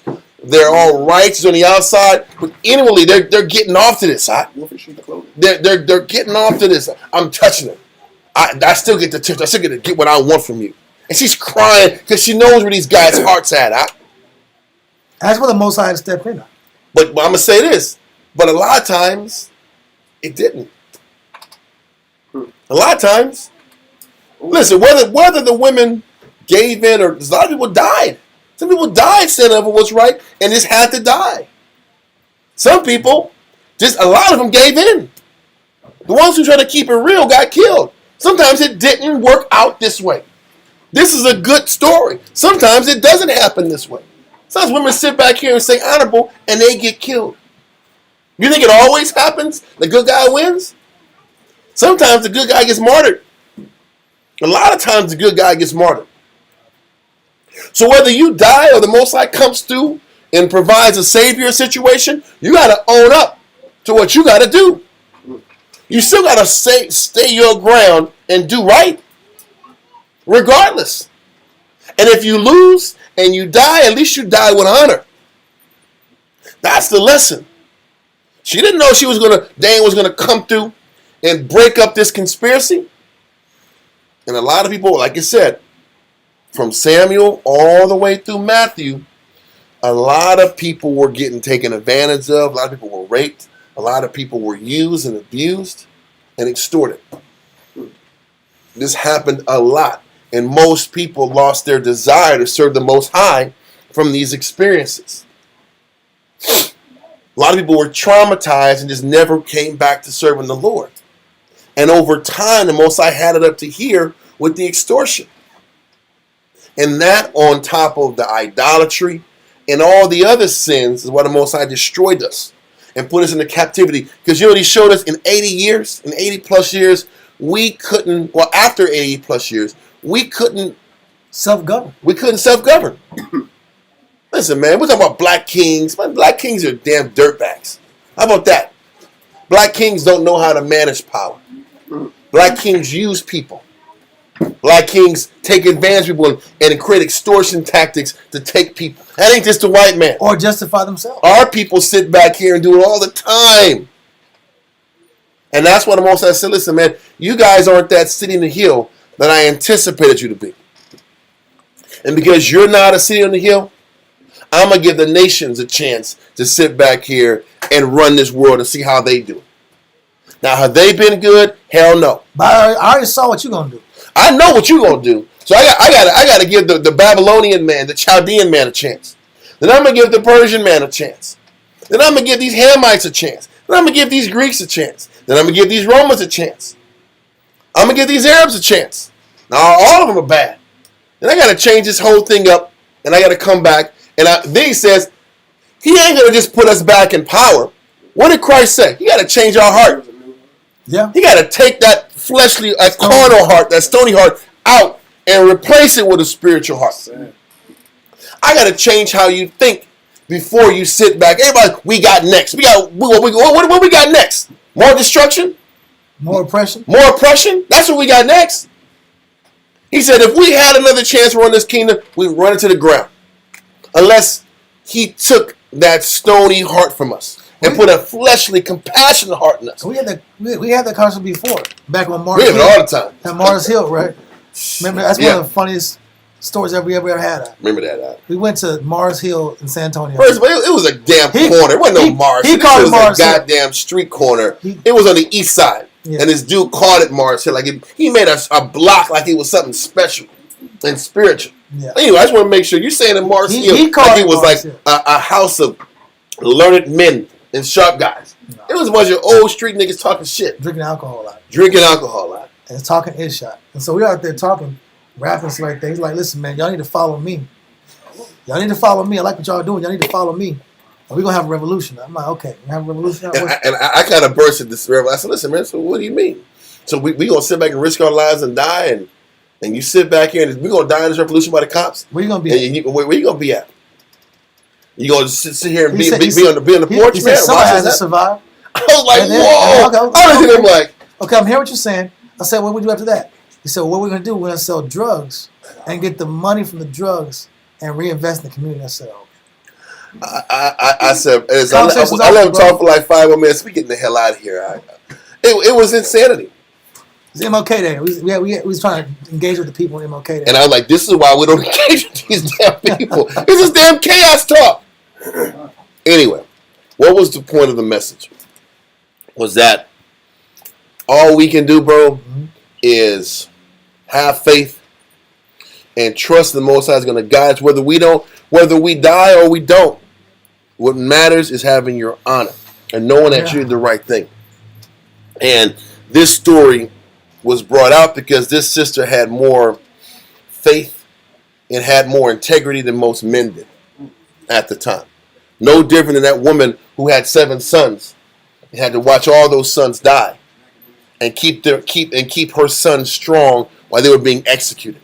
There's only a handful of people on earth that has the stomach for that. What you gonna say? Fought the good fight, kept the faith. Brother, and this is where she's at. And she's not running.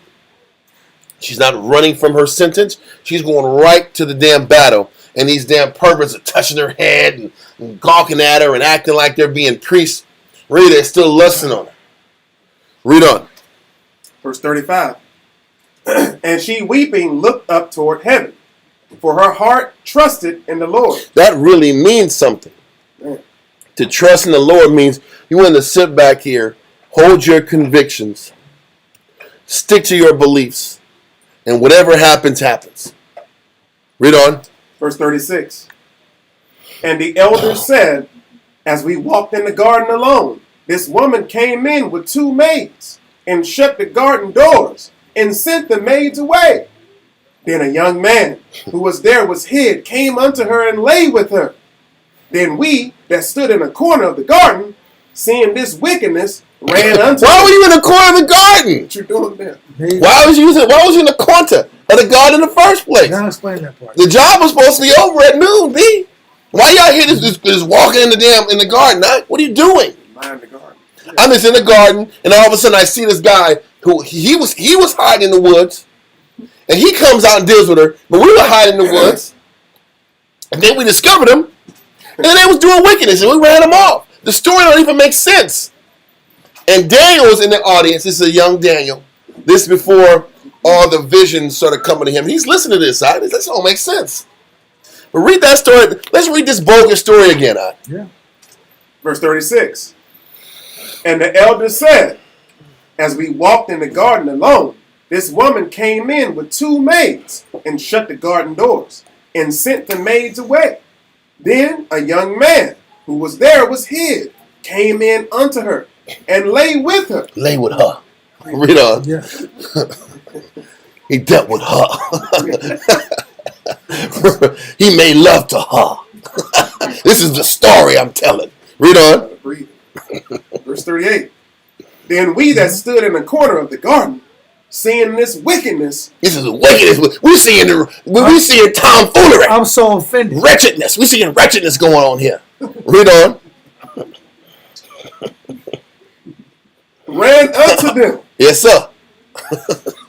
And when we saw them together, the man we could not hold. We tried to hold him, and he pushed. He was so strong and virile. This is a strong young man. He was virile. He was strong. He was strong. I tell you, this is horrible. Read on that. The man we could not hold, for he was stronger than we, and opened the door and leaped out. Leaped out? What was he doing? This is super. Did he have his clothes on? What happened? Type dude, Oh my God! This dude just went around naked, just ran the house naked. Ran out in the streets naked. Nobody saw that. Nobody saw a naked Judite running the streets. What's going on? It doesn't make sense. My goodness. Read on. What verse we at? Verse 40. But having taken this woman, we asked who the young man was. Oh, okay. Who is this guy? We want to know because we love righteousness so much. Yeah. That's what we love righteousness. Mm-hmm. Who was this man that took you? Read on. But she would not tell us. These things do we testify. And it's that false witness right here. Is that lying statement. There's scriptures about false witnesses and how they ruin lives. And sin multiplies. It multiplies sin. It multiplies death and sadness and pain. Read on. Verse 41. Then the assembly believed them. Because of their track record. These guys judge every day of the week. That was their job. That was their position. So they're just going to blindly just accept these guys' bogus testimony. Read on. As those that were the elders and judges of the people. So they condemned her to death. Once again, the people accepted it. They believed the story. She had to die. That's next. This is messed up. They already sentenced her. Yeah. They condemned her. It was the court of public opinion. It was the court of public opinion already. As she was walking up to the house, she was already condemned. She wouldn't even get a chance to defend herself. One day, bro. One night. It was one night. And her life was over. One sleepless night, bro. Bro. Where are we at, bro? Verse 42. Then Susanna cried out with a loud voice and said, O everlasting power, that knowest the secrets and knowest all things before they be. Thou knowest that they have borne false witness against me, and behold, I must die. Whereas I never did such things as these men have maliciously invented against me. Bro. Inventors of evil things. Kinda. Liars. Read on. And the Most High heard her voice. Therefore, when she was led to be put to death. Listen, he brought her to the brink of death. Yes. He brought her to the brink of death. That means they was about to sit back here. It was either gallows. Man, it was either damn Joachim. Here's the first stone. Get stoned, huh? wow. Let's deal with this person. She was on the brink where everybody, that crazy mob, was going to sit back here and get all that frustration and angst out on her. And the mob's already pissed for no reason. Man. Was that? That's like when you were breaking down, you walking into the Jordan, and Yep. then you got to walk up Mhm. to the water, get to, Yep. to the nose. Yeah. But listen, you go in that ocean, the water's doing this. Yeah. So it's hitting you in the face a little bit like, man, is this going to work out? Or are these Egyptians going to come and kill us? The Most High puts us at the brink of death before he rescues you, for you to know it was him and him only. Huh? So she's about to get killed for doing nothing wrong, for being honorable. And that's where people be thinking, what's the benefit of being righteous? What's the benefit of doing the right thing? That's where people's mind want to go. But you got to use these instances to solidify your stance of staying right in the eyes of the Heavenly Father. Read on. Verse 45. Therefore, when she was led to be put to death, the Most High raised up the Holy Spirit of a young youth whose name was Daniel. That's why I say this story isn't between Daniel's 1 and 2. Because Daniel was still learning. He was still a student. He was still gathering the respect of the people. This is a young youth in Daniel that steps up and the true spirit hits him. The Most High gives him the true spirit. But you know what's crazy? This is why you sacrifice and abstain so the Most High can work with you in situations like this. This is why you fight to be in order so the Spirit can work through you in these impactful moments. Read on. And also it lets you know, even with Susanna, the ones who are doing the most righteousness get pushed to the brink even further. Yeah. That's another thing. Susanna was an honorable woman, and because she was honorable, she got pushed to the brink further than the person who's less honorable. So hell and vexation hits the person that's doing right even more. Because that's the question everybody asks. For all this good I'm doing, why am I catching hell? Because you need a greater challenge to stimulate you. Yeah. You need to get pushed further than the next person, because that's the only thing that's going to make you cleave to the Most High more. Is a greater challenge, greater difficulty, greater pressure. Huh. For the ones that the Most High, where if you can handle a certain amount of pressure, you're going to have to be up under more pressure to deal with, to show the Most High you've grown. Matter of fact, I am going to show, if I can, I'm not going to go too heavy into the class on it, but I think it's important. If you guys can go online, I'd appreciate it. Because I'm about to show you guys.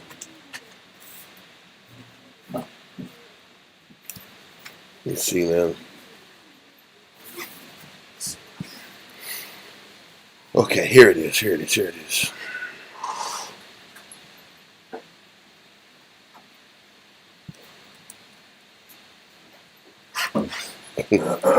Listen, I'm gonna show you this, and this is gonna be a quick point.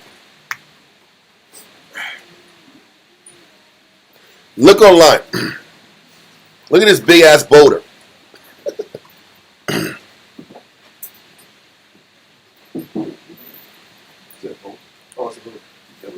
You know what that is, though? Huh? Oh, it's a delay. Okay. There. Okay. What this is? What do you think this is? It's like you put your head in. I hope not. Look like a crushed somebody's stone, huh? A crushed somebody's stone? Crushed. This is a talent. Oh, word. Oh, it's a unit. This is a talent, yes. But this is a talent. And the Most High says, He gives us He gives us talents to sustain ourselves, right?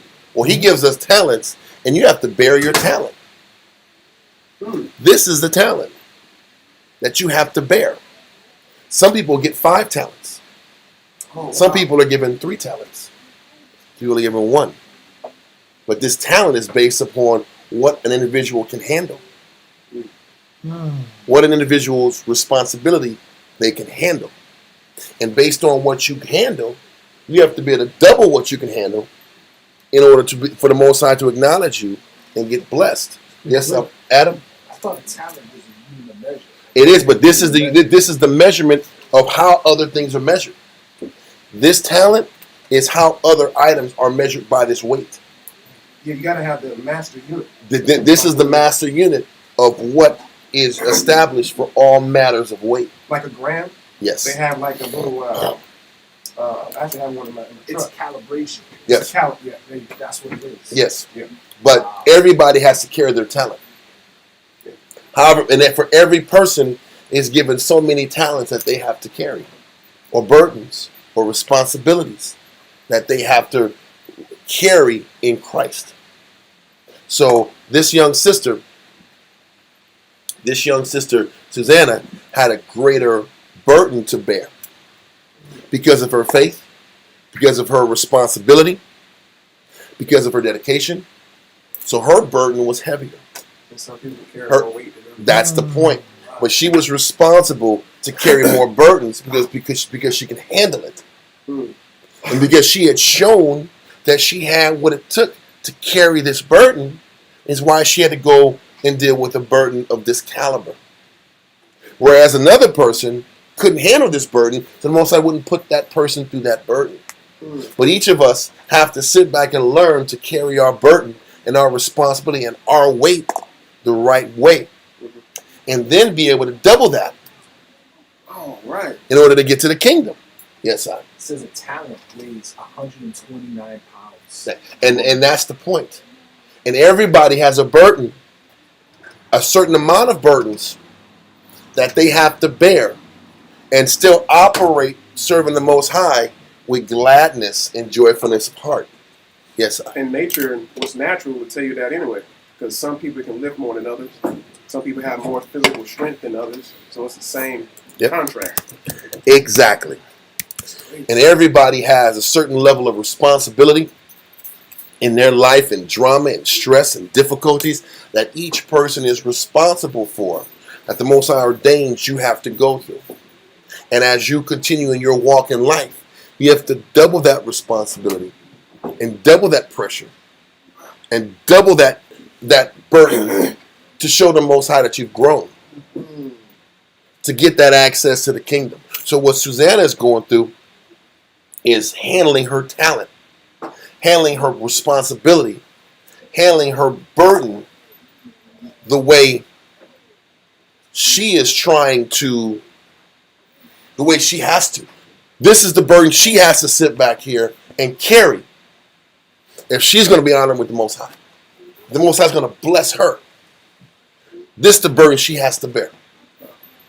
And she carried it to perfection.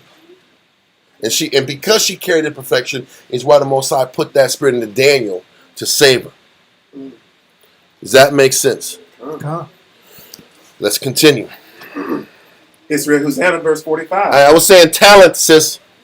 So where are we at? Verse 45? Yes, read that. Verse 45. Therefore, when she was led to be put to death, the Most High raised up the Holy Spirit of a young youth whose name was Daniel, who cried with a loud voice, I am clear from the blood of this woman. Hold on one second. So who is... This whole stone is symbolic for her responsibility. The weight she had to The carry. stone was the weight that she had to carry in her life. It's not a physical stone. It's a spiritual burden that we all are responsible of carrying in our walk in Christ. Because everybody asks, why me? Why did I have to go through this and lose this and suffer this and not get this and not get that? That was the burden the Most High gave you to bear. The Most High gave other people other burdens to bear. Can you accept the burdens that you had to bear and still serve the Lord with gladness and joyfulness of heart and add on more burdens in the name of Christ to do His work and to spread His message? Willem. And that's not talking about babies you had because you want to be a reckless father. It's about your responsibility in Christ. Your responsibility in serving the Father. Yeah. And can you deal with that burden? Can you sit back and deal with that pressure and do the Lord's will regardless? And that talent, that burden was these wicked priests that put this pressure on this woman unjustly. And she handled it to perfection. So the Holy Spirit of Christ was on Daniel. And this is what happened. Read verse 46. Whose name was Daniel, who cried with a loud voice, I am clear from the blood of this woman. Is a Daniel like, I'm not going to sit back here and stone this young lady. I ain't having no parts of this. I'm clear of this. I'm not sitting back here and killing an innocent woman. He said this in front of everybody. I don't believe Because this. the MOBB was out there trying to kill her. They wanted blood out. And Daniel was like, no, I'm not having any part of this death. Read on. Verse 47. Then all the people turned them toward him and said, what mean these words that thou hast spoken? What are you talking about? She ain't guilty. Listen to what these honorable judges said. You didn't hear the story? What are you talking about? Who are you? Who are you to sit back here and go against these wise men's counsel? Read on. So he, standing in the midst of them, said, Are ye such fools, ye sons of Israel, that without examination, Without what? without examination or knowledge of the truth, ye have condemned a daughter of Israel? Because Israel just wants to sit back here. Israel's bloodthirsty. And emotion. Israel wants to see somebody fall.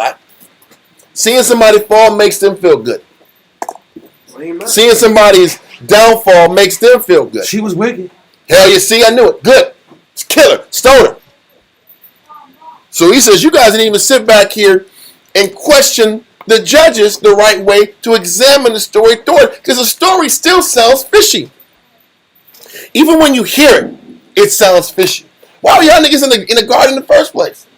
Has any of y'all dudes since watched like Cold Case or CSI? We know that's not the case, but this story don't make no sense.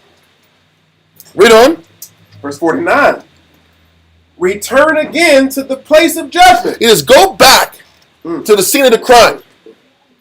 Go back to the scene of the crime and let's go back play by play, blow by blow, and really go back into this story again. Let's dig deeper into the situation. Let's be more thorough. This don't make no sense. Read on. For they have borne false witness against her. Where we at? Verse 50 now. Yes. Wherefore all the people turned again in haste. And the elder said unto him, Come sit down among us. He's okay. Listen, man, young wise man, come with us. I'm gonna break it down to you, young fella. Yeah. Young blood. I'm gonna sit back here and show you what the story was. So now I can get you on my side, so we can get that heat off of me. Exactly. Read on. Come sit down among us and show it us, seeing the Most High have given thee the honor of an elder. He said, okay, listen, you got the wisdom. You sit with us and you break it down. Since you got the answer, you got the wisdom. A little intimidation behind that. That was exactly intimidation. It's the spirit of menace, or that intimidation, that duress by intimidation. No, that's Psalms 1. Excuse me. Okay. No, but there's no need to put this one there. I want to drink something. Just put it there. That is that man's I'll drink. buy another one. That drink was purchased for him. I'm thirsty, man. Over here. I'm like, why you gotta put it in the refrigerator? It was here. I want to look at it then. I gotta get out my face. Why is it gotta be frozen? It's in my face. This man is coming in to consume the drink. Sometimes we gotta keep things light, man, because we be getting all serious in the scripture. We gotta lighten things up sometimes. It's definitely real right now. But he was about to consume that drink. If I didn't say nothing, he was grabbing that out. Where's Daniel at? Like, Daniel was such a great man. Like, damn, bro. Anyway. Okay. I would like to have some. I know you would. I know. There's no doubt that you want that. There's no doubt. Oh, my goodness. Let's continue. You better than those elders. Those elders was liars. At least you're honest about the gluttony. The excess. You want excess, brother. There's water right there for you. See that? Delicious. Anyway, this delicious water. H2O. Let's continue. Verse 51.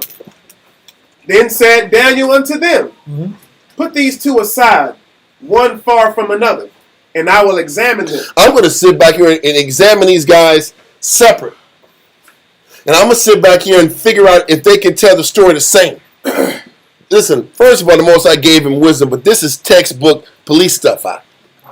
You ever sit back in those shows? They have the one nigga over here, and this nigga's eating fries and a hamburger. And why does he get a hamburger and fries? And I'm sitting back here uncomfortable, and I don't have nothing. Maybe this guy's snitching. Yeah. Now I'm creating dissension amongst the other. And now he did it. I know he did it. And then the guy says, hey, man, he says you did it. Well, he did it. I saw him do that. Now you got them both. So he's separating these two witnesses to see if their stories are straight. Because he's like, I know there's holes in their collusion. Let's continue. Verse 52. So when they were put asunder, one from another, he called one of them and said unto him, O thou that art waxen old in wickedness. So first of all, Daniel puts him off balance by checking them about their wickedness. When a person gets checked about their wickedness, now they're off balance. Now you're like, man, what does he know that I don't know? How does he know I was wicked? Now you're sitting back here, you're backtracking, you're overthinking, you're kind of nervous. He put him off balance with that. Read on. O thou that art waxen old in wickedness, now thy sins which thou hast committed aforetime are come to light. So he's also saying you've had a pattern of this. You've been doing this. You've been on this. You've been on this lust tip. You've been on this extortion tip. This ain't the first time. Because they're bold in what they're doing. And they're skilled at it. Yeah. These things you've done aforetime are now coming to light. You know, you've been exploiting women and taking advantage of women to get your way. Yeah. This ain't the first time you've done it. Yes. Shit. Yeah. Read on. R. Kelly is a priest, though. Yeah. Let's keep going. Verse 53. For thou hast pronounced false judgment, and hast condemned the innocent, and hast let the guilty go free. It's not just with her. This is your pattern. You've been doing this. They was going at their spirit. You've had a pattern of doing this to your people as being a judge as long as you have been doing it. Read on.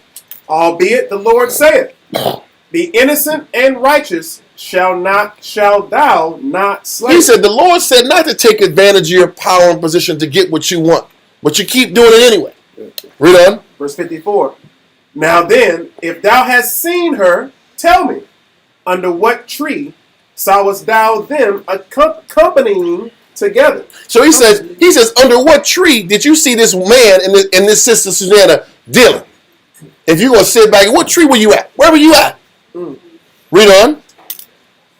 Who answered, under a mastic tree. And Daniel Don't said, know what the hell a mastic tree is, but that's what it was. Okay. That's a tree. Read on. And Daniel said, very well. Okay. Read on. Thou hast lied against thine own head. But he says, I know you're lying, but you stay right here. I'm going to go over here. Read on. I'm going to talk to this other cat. Read on. For even now, the angel of the Most High hath received the sentence of the Most High to cut thee in two. So he's going to ride this guy's soul out. He's like, the spirit has condemned you, and the spirit is going to destroy you out. I know you're full of shit. You're lying. So anyway, let's keep going.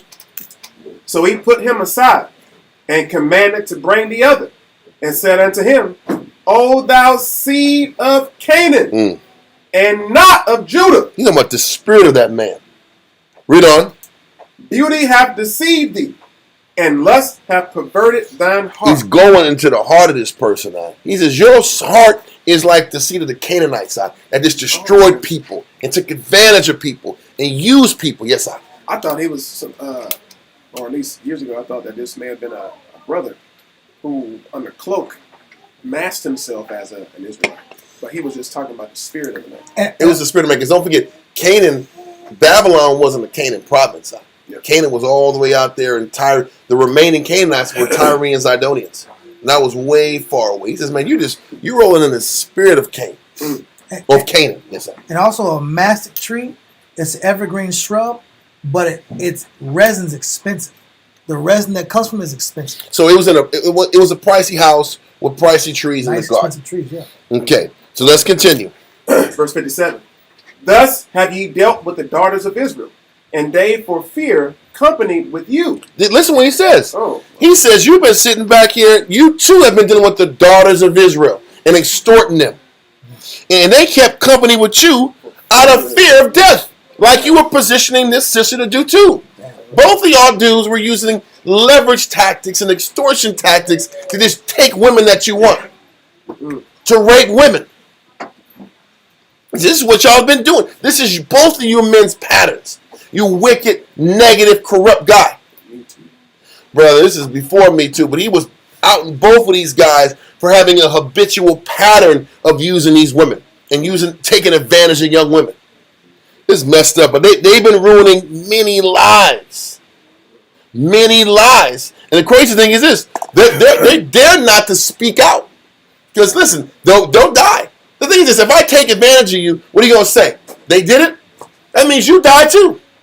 So the secret has got to be kept. So nobody's going to do a Me Too in that situation because the women that speak out die too with that guy. So they got to keep that lie to their death and to the grave too. So read on. Thus have ye dealt with the daughters of Israel, and they for fear companied with you. But the daughter of Judah would not abide your wickedness. He says this woman won't sit back here and give in to your position. Most of them did. Out of fear of death. Out of fear of looking bad and shame. And this was the leverage these priests, these judges did, the priests, and all the men in power did to sit back and get what they wanted. This was a common thing. Read on. Verse 58. Now therefore tell me, under what tree didst thou take them companying together? Who answered, under a home tree. So one said home, other said mastic. Because obviously by the time Daniel went, he said, let's go back to the scene of the crime. And Daniel's like, there's a bunch of trees here. I can get them on this tree angle. There's a bunch of trees. They're not going to know. They're not going to think about what tree that was. They didn't plan it out that deep. Yeah. So I can use the fact that they're not sure what tree it was as leverage and proof that they're lying. Because they were going to expect that somebody was going to challenge them. Exactly the point. So they didn't have to sit back and think it through that deeply. Okay, read on. Verse 59. Then said Daniel unto him, well, thou hast also lied against thine own head.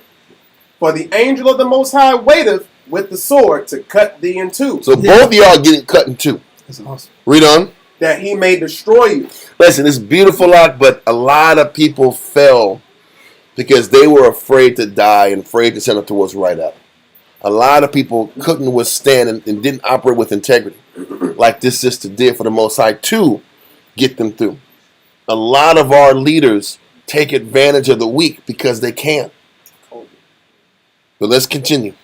Verse Yeah, 60. I'm sorry, that one. I'm saying, even if you took the hit thinking, dang, if they're doing this to me, they're going to do it to somebody else later. So let me take the hit and stand up for what's right to keep that from happening. That was the same thing with Eleazar. But the crazy thing is how they get people. They get them in the heat of the moment. Right. There's not a lot of time to think things through. So when the pressure's on, the heat is on, like right here, yes or no? A lot of people cave, huh? Yes, sir. They didn't iron out the attention to detail. They didn't. No, but I'm talking about just, no, they did not honor the condition of detail, but the spirit of that extortion, they'll put a person in a vulnerable position, and you got to make a quick decision. And most people, out of fear, just give in. Most people don't, in a short split second, don't stick firm to their position, their spiritual position. That's what made her different than most people. Most men, too. Most men, when they're put in the spot, they get weak and they give in. And they don't stick to their integrity. And they were expecting that. And because she held firm, Daniel's like, both of y'all get sawed in two, split in two. Read on. Verse 60. With that, all the assembly cried out with a loud voice and praised the Most High, who saveth them that trust in him. Exactly, Ike. And that was the lesson. He saves you if you truly trust in him and have the integrity to hold your ground regardless if you win or lose. Because she didn't know she was going to get saved. She didn't say, it's better that I fall in the Most High's hands than these carnal men's hands. And what makes it such an apparent lie is because a home tree is an acorn tree. Mm-hmm. And a mastic tree is short for masticate, which means a gum tree. The tree that they use for gum. So you can't say, oh man, she was by the gum tree, and then she's by an acorn tree. And the distance was so far away. Yeah. They probably couldn't sit back and justify the story because they said they were together. Mm-hmm. So if you're together, the lie is there. Yeah. But the point is, the fact is, it was about the integrity and why it's so important for men to maintain their integrity at all costs. Mm-hmm. Okay? So what verse are we at, sir? 61. Okay. Let's read 61. Verse 61. And they arose against the two elders, for Daniel had convicted them of false witness by their own mouth. Then got it. So he says he convicted them of false witness by their own mouth. What verse is that again? Verse 61. Okay, read on. Verse 62. And according to the law of Moses, they did unto them in such sort as they maliciously intended to do to their neighbor. Hold that and go to Deuteronomy 22. I think this is the one. Do you remember 22? Wait. No, we already went there. We went there. We did that already. What it was is they were going to get killed for maliciously trying to rape the woman. And that's what Deuteronomy 22 talks about. What they were going to have done to her is going to get done to them. Exactly. But even if they did iron out more details and got the tree right, the Spirit would have got them in another direction. Got them in no matter what they devised to do. That's the point. Because, the sinner somehow, you just got to plan it out better. Yeah. You can sit back and plan that all you want. The most I'm going to get you one way or the other. The plastic and put the gloves on. Dexter. I'm going to be Dexter Morgan out here. That guy killed hundreds of people and didn't get caught. Come on, bro. That was insanity. And how this guy always find these hideouts to sit back here and set up these perfect kill rooms? I don't know if you saw that damn shit. This is ridiculous. You got time to put pictures of all the victims. But listen, you're photocopying all these images. People don't see. Come on, man. It's more bleach. And you're going to sit back here and you're sawing off body parts, putting in bags, and nobody catches you? You need to lie. Listen, bro. If y'all saw that movie like this, that TV show, there's no way he's able to do what he did for as long as he did without nobody picking up on it. It's impossible. Anyway. It's Psalms 141 and 10, and then Proverbs 11 and 5 going to this point. Psalms 141 and 10. Uh-huh. Psalms chapter 141, verse 10. Yes, sir. I'm going to say, the husband was there, not sure to trust, to answer the sister's question, the husband was there, not sure to trust her or these guides. And that's going right at the heart of a man's insecurity. Yeah. You can sit back and say, yeah, he should have trusted her. I guess. Yeah. But that's not an easy thing either. That's not an easy thing. It don't happen on both sides if you reverse it. It don't happen on both sides. Kind of. So it's a tough situation for the husband and even worse for the sister. What's up? I'm saying, you got a nation of people all against one person. Yeah. And then you're supposed to stand alone with your supposed spouse. It's not so easy to trust in that kind of situation. It's not. The whole community. Yeah. Saying you did so. Psalms 141, verse 10. Well, I'm going to say this. The truth is, he couldn't defend her. Because if she was found guilty, she's going to get killed. If the people found her guilty, there was nothing he could have did anyway. According to the law, she had to die. So he couldn't do much anyway. His hands were tied. And according to the law, he was supposed to be the one that throws the first stone. So, what verse do you want, Daria? Psalms 141 and 10 and Proverbs 11 and 5. Psalms 141, verse 10. Mm-hmm. Let the wicked fall into their own nets, whilst that I with all escape. So let the wicked fall into their own nets. All throughout the scriptures, the wicked fall into their own nets. Mm-hmm. It's like, I think, Hadad in the gallows. Yeah. No, it was a Haman. Haman in the gallows. Same exact example. Same thing in the scripture. Let's go to Proverbs 11 and 5. The point is, but in order to let the wicked fall into their own nets, you have to have faith and trust the Most High is going to do that. Okay. You have to trust the Most High is going to sit back here and work things out regardless. What was the verse? The other one? Proverbs what? 11 and 5. 11 and 5 Proverbs. Proverbs chapter 11, verse 5. The righteousness of the perfect shall direct his way. So I'm supposed to be guided by integrity. I'm supposed to be guided by what's right. By my training. Read. But the wicked shall fall by his own wickedness. But their own negativity set them up. They set themselves up for death. But the problem is that's easier said than done. Yeah. Because how many people believe? Because in other scriptures, it says the wicked get blessed in doing their wicked at times. Yeah. Sometimes the wicked and their devices work out. Mm-hmm. And you have to have faith that over time the wicked will fall in their devices. And you got to sit back and deal that the time, however long it takes for the wicked to fall, you might not witness it.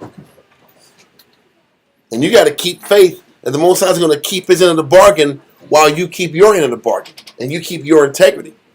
Because if it was as quick as they do wicked, they get punished, then Ecclesiastes 8 and 11 where it says, because sentence isn't executed speedily. That's there for a reason. It says the wicked keep doing wicked because sentence wasn't executed speedily. These wicked judges had been doing wickedness and corruption and extortion for years. Got extreme. And got, well, they were extreme for years and got popped at the end. He's like, but so justice was served, but the other ones didn't keep their integrity. So they got canceled out. God. Anyway, let's go back to history of Susanna. Let's go back to that. History of Susanna. Read verse 62. Susanna. Which one? 62. Matter of fact, hold that. Let me sit back and check something real quick. Deuteronomy 19. Let's do that. Let's go there real quick. Deuteronomy 19, verse 15 through 20. Let's see. Let me type this in.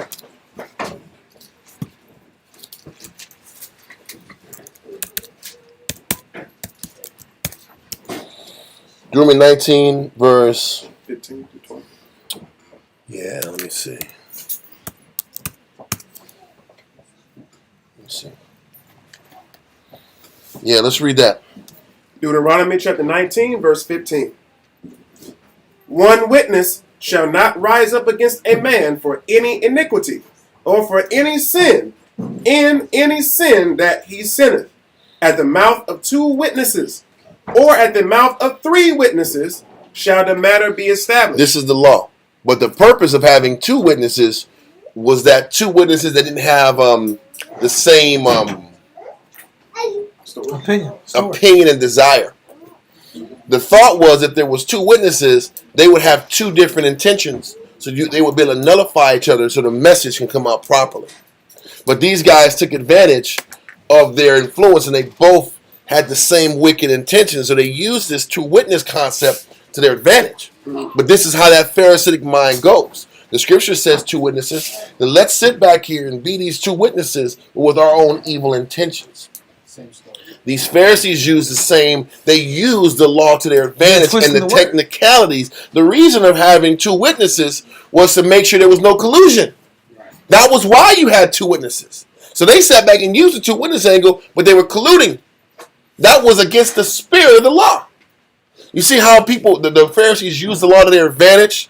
They were overly technical, but it wasn't about honor. So they used the 2 witnesses. Read on. Verse 16.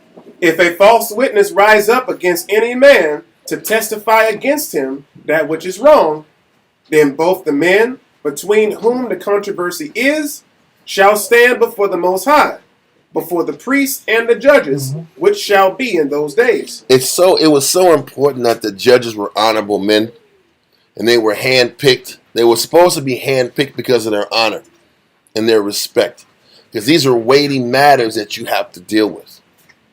So it says if there were found controversy between the 2, if there was a false witness between the 2, then they got dealt with. Read on. And the judges shall make diligent inquisition, and behold, if the witness be a false witness, and have testified falsely against his brother. The problem is, if the judges were the false witnesses, what do you do? What do you do if the judges are the false witnesses? The judges were supposed to spot out the false witness and be diligent in cross-examining the false witness. But if the judges are the false witnesses, who's going to check the false witness now? Read on. Verse 19. Then shall ye do unto him as he had thought to have done unto his brother. And this is where the scripture in verse 61 talks about. They thought to kill this woman with their false accusations and their false witnesses. Now all of a sudden they got to be done to them what they expected to be done to the woman. Read on. So shalt thou put the evil away from among you. It's just harder to decipher when the false witness is the person in position of power, making the final decision. Read on.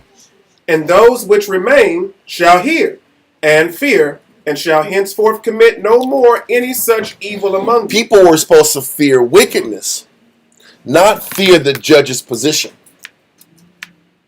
They used their power and people feared crossing them when they were supposed to fear crossing the Heavenly Father. And that's where the Most High had to sting these wicked judges. Read on. No, that's it. That's all I want. Let that go. Let's go back to verse 62 now. We're going to finish it out. Here's where Susanna, verse 62. And according to the law of Moses, they did unto them in such sort as they maliciously intended to do to their neighbor. And they put them to death. Thus the innocent blood was saved the same day. Therefore Chelcias and his wife praised the Most High for their daughter Susanna. Chelcias, if I'm not, that was the father. That was the parents. That was the father. The house of Chelcias. They sat back here and praised the Most High and his wife, meaning the father and mother of Susanna, praised the Most High because the Most High defended their daughter Susanna. Read verse 63. Verse 63. Therefore Chelcias and his wife praised the Most High for... This story is proving to me that the father was on the fence. I mean, the husband was on the fence. He wasn't 100% supporting her at this time. The family was the one supporting her. Read verse 63 again. Verse 63.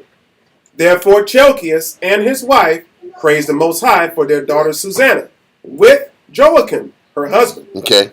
and all the kindred, because there was no dishonesty found in her. Mm-hmm. From that day forth was Daniel had in great reputation in the sight of the people. And this is when Daniel's name and his popularity and his respect started rising. And it went even higher into Daniel's 2 when he was able to sit back and explain the dream and the interpretation of Nebuchadnezzar's dream. Okay? And that's why I said this really was supposed to be in between Daniel's 1 and Daniel's 2. He had a lot of books in the Bible. Huh? Well, just stories about him. Yeah. Okay? So that's where we're at.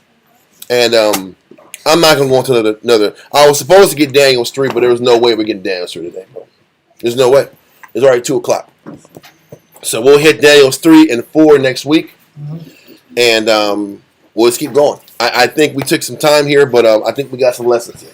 It's about the lesson. It's not about just reading verses like it's standards. You know what I mean? We read. Let's get the message, get the point of the topic, and then move to the next topic. This is not a race. You know what I mean? So we'll get to it next week. Everything's going to be okay. It's about the message. It's about edifying and not rushing things. So what we're going to do now is send our prayers up to the Heavenly Father. Amaja, Upanya, Yerushalayim.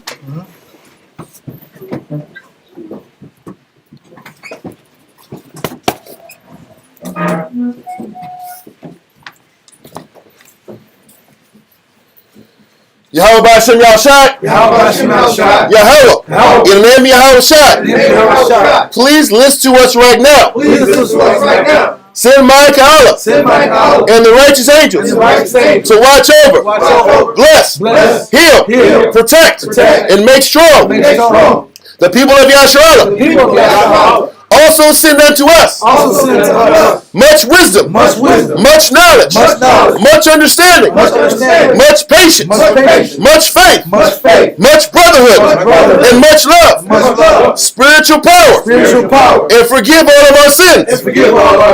Yahushua, come quickly, for in thee is our hope, always and forever. Amen.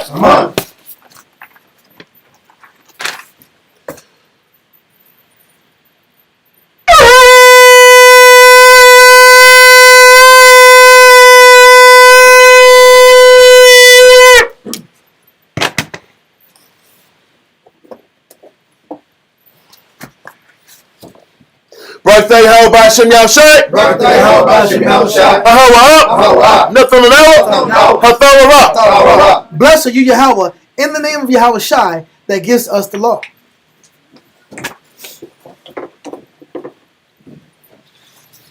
Birthday, how about Shem Yahushai? Ahawa, nothing Award. Blessed are you, Yahweh, in the name of Yahweh Shai, that gives us the light to see. Birthday, how about Shem Yahushai? Ahawa, nothing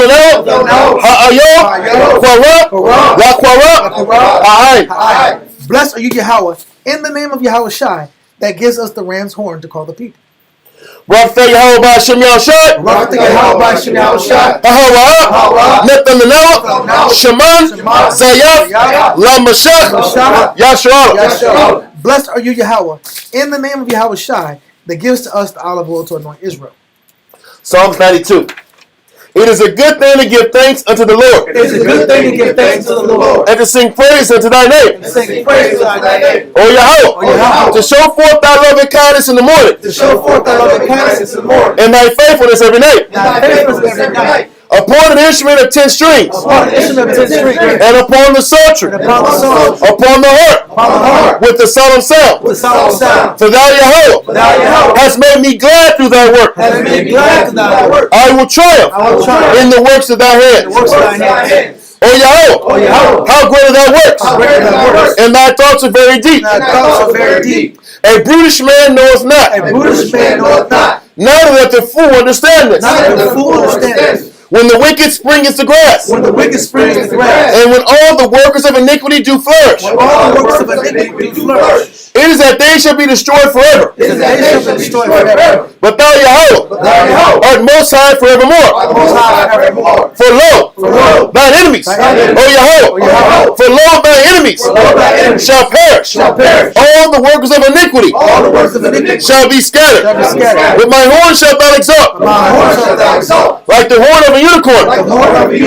I shall be anointed with fresh oil. Mine eye also shall see. My desire on my enemies. And my ears shall hear. My desire of the wicked that rise up against me. The righteous shall flourish like the palm tree. He shall grow like a cedar in Lebanon. Those that be planted in the house of the Lord shall flourish in the courts of our power. They shall still bring forth fruit in old age. They shall be fat and flourishing. To show that the Lord is upright. He is my rock. There is no unrighteousness in him. Ba'Shem Yahushai. Psalms 133.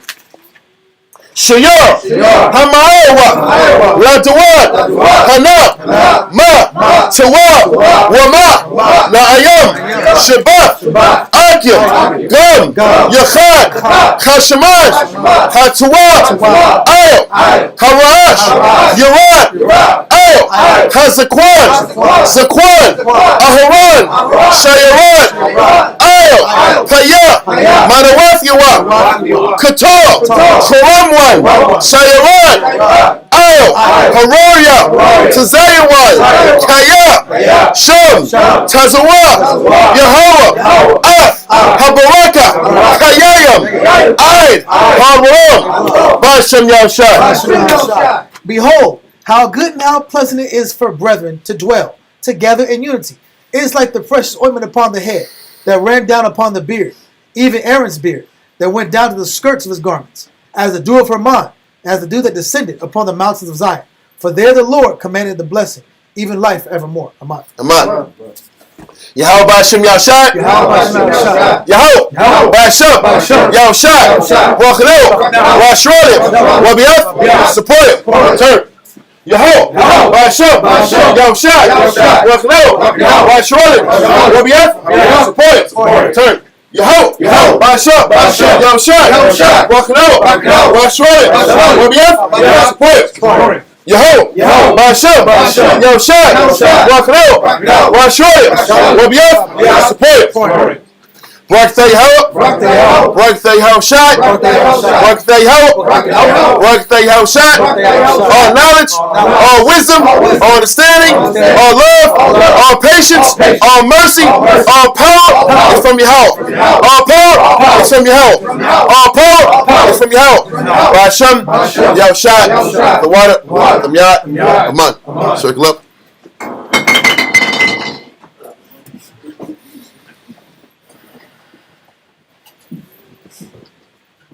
Repop. Saluting out in heavenly order, Yahweh, Yahushai, Wakayash Allah, Min Israel, Majum, Barak, Yahweh Ba'Shem Yahushai. Kum Yasha, Kum Yasha. Kum Yasha, Kum Yasha. Kum Yasha, Kum Yasha. Kum Yasha. turn faces sisters. Sisters, please stand. Model Shabbat. Saluting out the daughters of Zion. Men of Israel, Majah. Farak. Yahweh Shema Lathan by Shem Yahushai. Yes, what's up? Dismissed. Well up. All right, Israel, thank you for tuning in. See y'all on Monday.